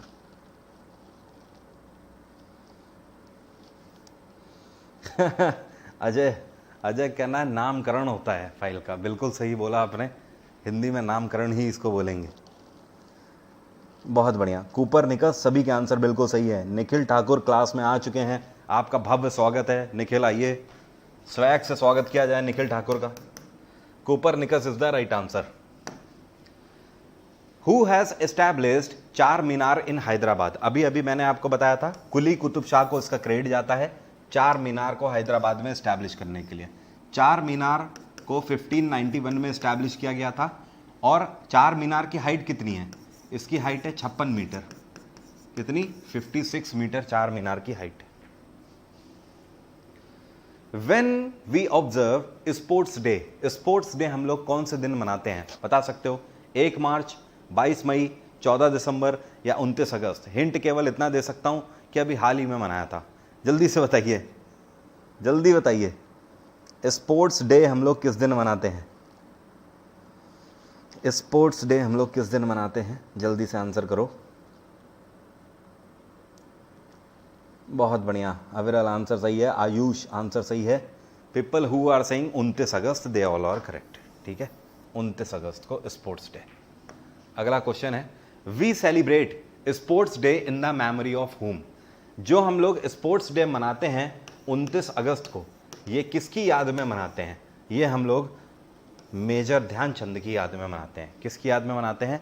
Major Dhyanchand की याद में। बिल्कुल सही अविनाश, वेरी नाइस। अगला क्वेश्चन भी यही था। ठीक है, अच्छा एक चीज़ और, आप में से जिन लोगों को भी ये लग रहा हो कि पीडीएफ का क्या है, मैंने ऑलरेडी पहले बोला हुआ है कि पीडीएफ ये जब क्लासेस आपकी खत्म होंगी उसके बाद मैं आपको प्रिंटेबल फॉर्मेट दूंगा पीडीएफ का। प्रिंटेबल फॉर्मेट का मतलब ये है कि एक एक पेज में 10-10 क्वेश्चन आपके होंगे। ठीक है, तो उससे क्या होगा, 10 क्या और ज़्यादा क्वेश्चन होंगे, उससे क्या होगा, आप उसका प्रिंट आउट करा लेना। उसके बाद आपके पास ये क्वेश्चन सारे तो सेव हो जाएंगे, मतलब ये वीडियोस तो आपके पड़े ही रहेंगे। तो इन वीडियोस पे जा जाके आपको क्या करना है, बस उसकी प्रिंट आउट निकाल के लाना और टिक लगा लेना, आपके पास पूरे स्टोर हो जाएंगे। वो 1500 MCQ की पूरी एक किताब बन जाएगी। तो वो मैं बिल्कुल लास्ट में दूंगा, अभी केवल क्लासेस को एंजॉय करो। आज की क्लास यहीं तक रहेगी। पूरे 100 क्वेश्चन उम्मीद करता हूँ आपने एंजॉय किए होंगे। उम्मीद करता हूँ बहुत बेहतर फील कर रहे होगे 100 क्वेश्चन करके, डिफरेंट तरीके के क्वेश्चन। अभी पूरे 1400 क्वेश्चन बाकी हैं, 14 दिन बाकी हैं। अगले 14 दिन तक इसी तरीके से रात में मेहनत करेंगे और 5 अक्टूबर को जब मिलेंगे तो ये मेरा दावा है कि आप बहुत ही प्यारा फील कर रहे होगे, जबरदस्त फील कर रहे होगे। आपको लगेगा कि यार वाकई में मैंने रिवीजन किया है, वाकई में मैंने जीएस को रिवीजन किया है। तो 5 अक्टूबर तक लगातार मिलेंगे रात 10 बजे इसी तरीके से, चाहे जितना टाइम लगे। कभी 1 घंटे की भी क्लास में निपट जाएंगे, कभी 1.5 घंटे लगेगा, कभी 2 घंटे भी हो सकता है। लेकिन अभी वादा करो, अभी अपने आप से कसम खाओ कि हाँ ये पूरे 1500 MCQ करेंगे 5 अक्टूबर तक। मैं मेहनत कर रहा हूं इतनी रात में, मेरे साथ आप भी मेहनत करोगे। ठीक है, रिवीजन करके जाओ इन 1500 MCQs को। आप देखो पेपर कैसे नहीं निकलता है, बहुत आराम से कोई भी पेपर दे लेना जाके। ठीक है, आज की बात यहीं तक। Bye bye, take care, have a nice day. ठीक है, चलो बाय एवरीवन। और यार वीडियो को दबा के लाइक करो, सुल्तान को मोहब्बत बख्शो। बाय।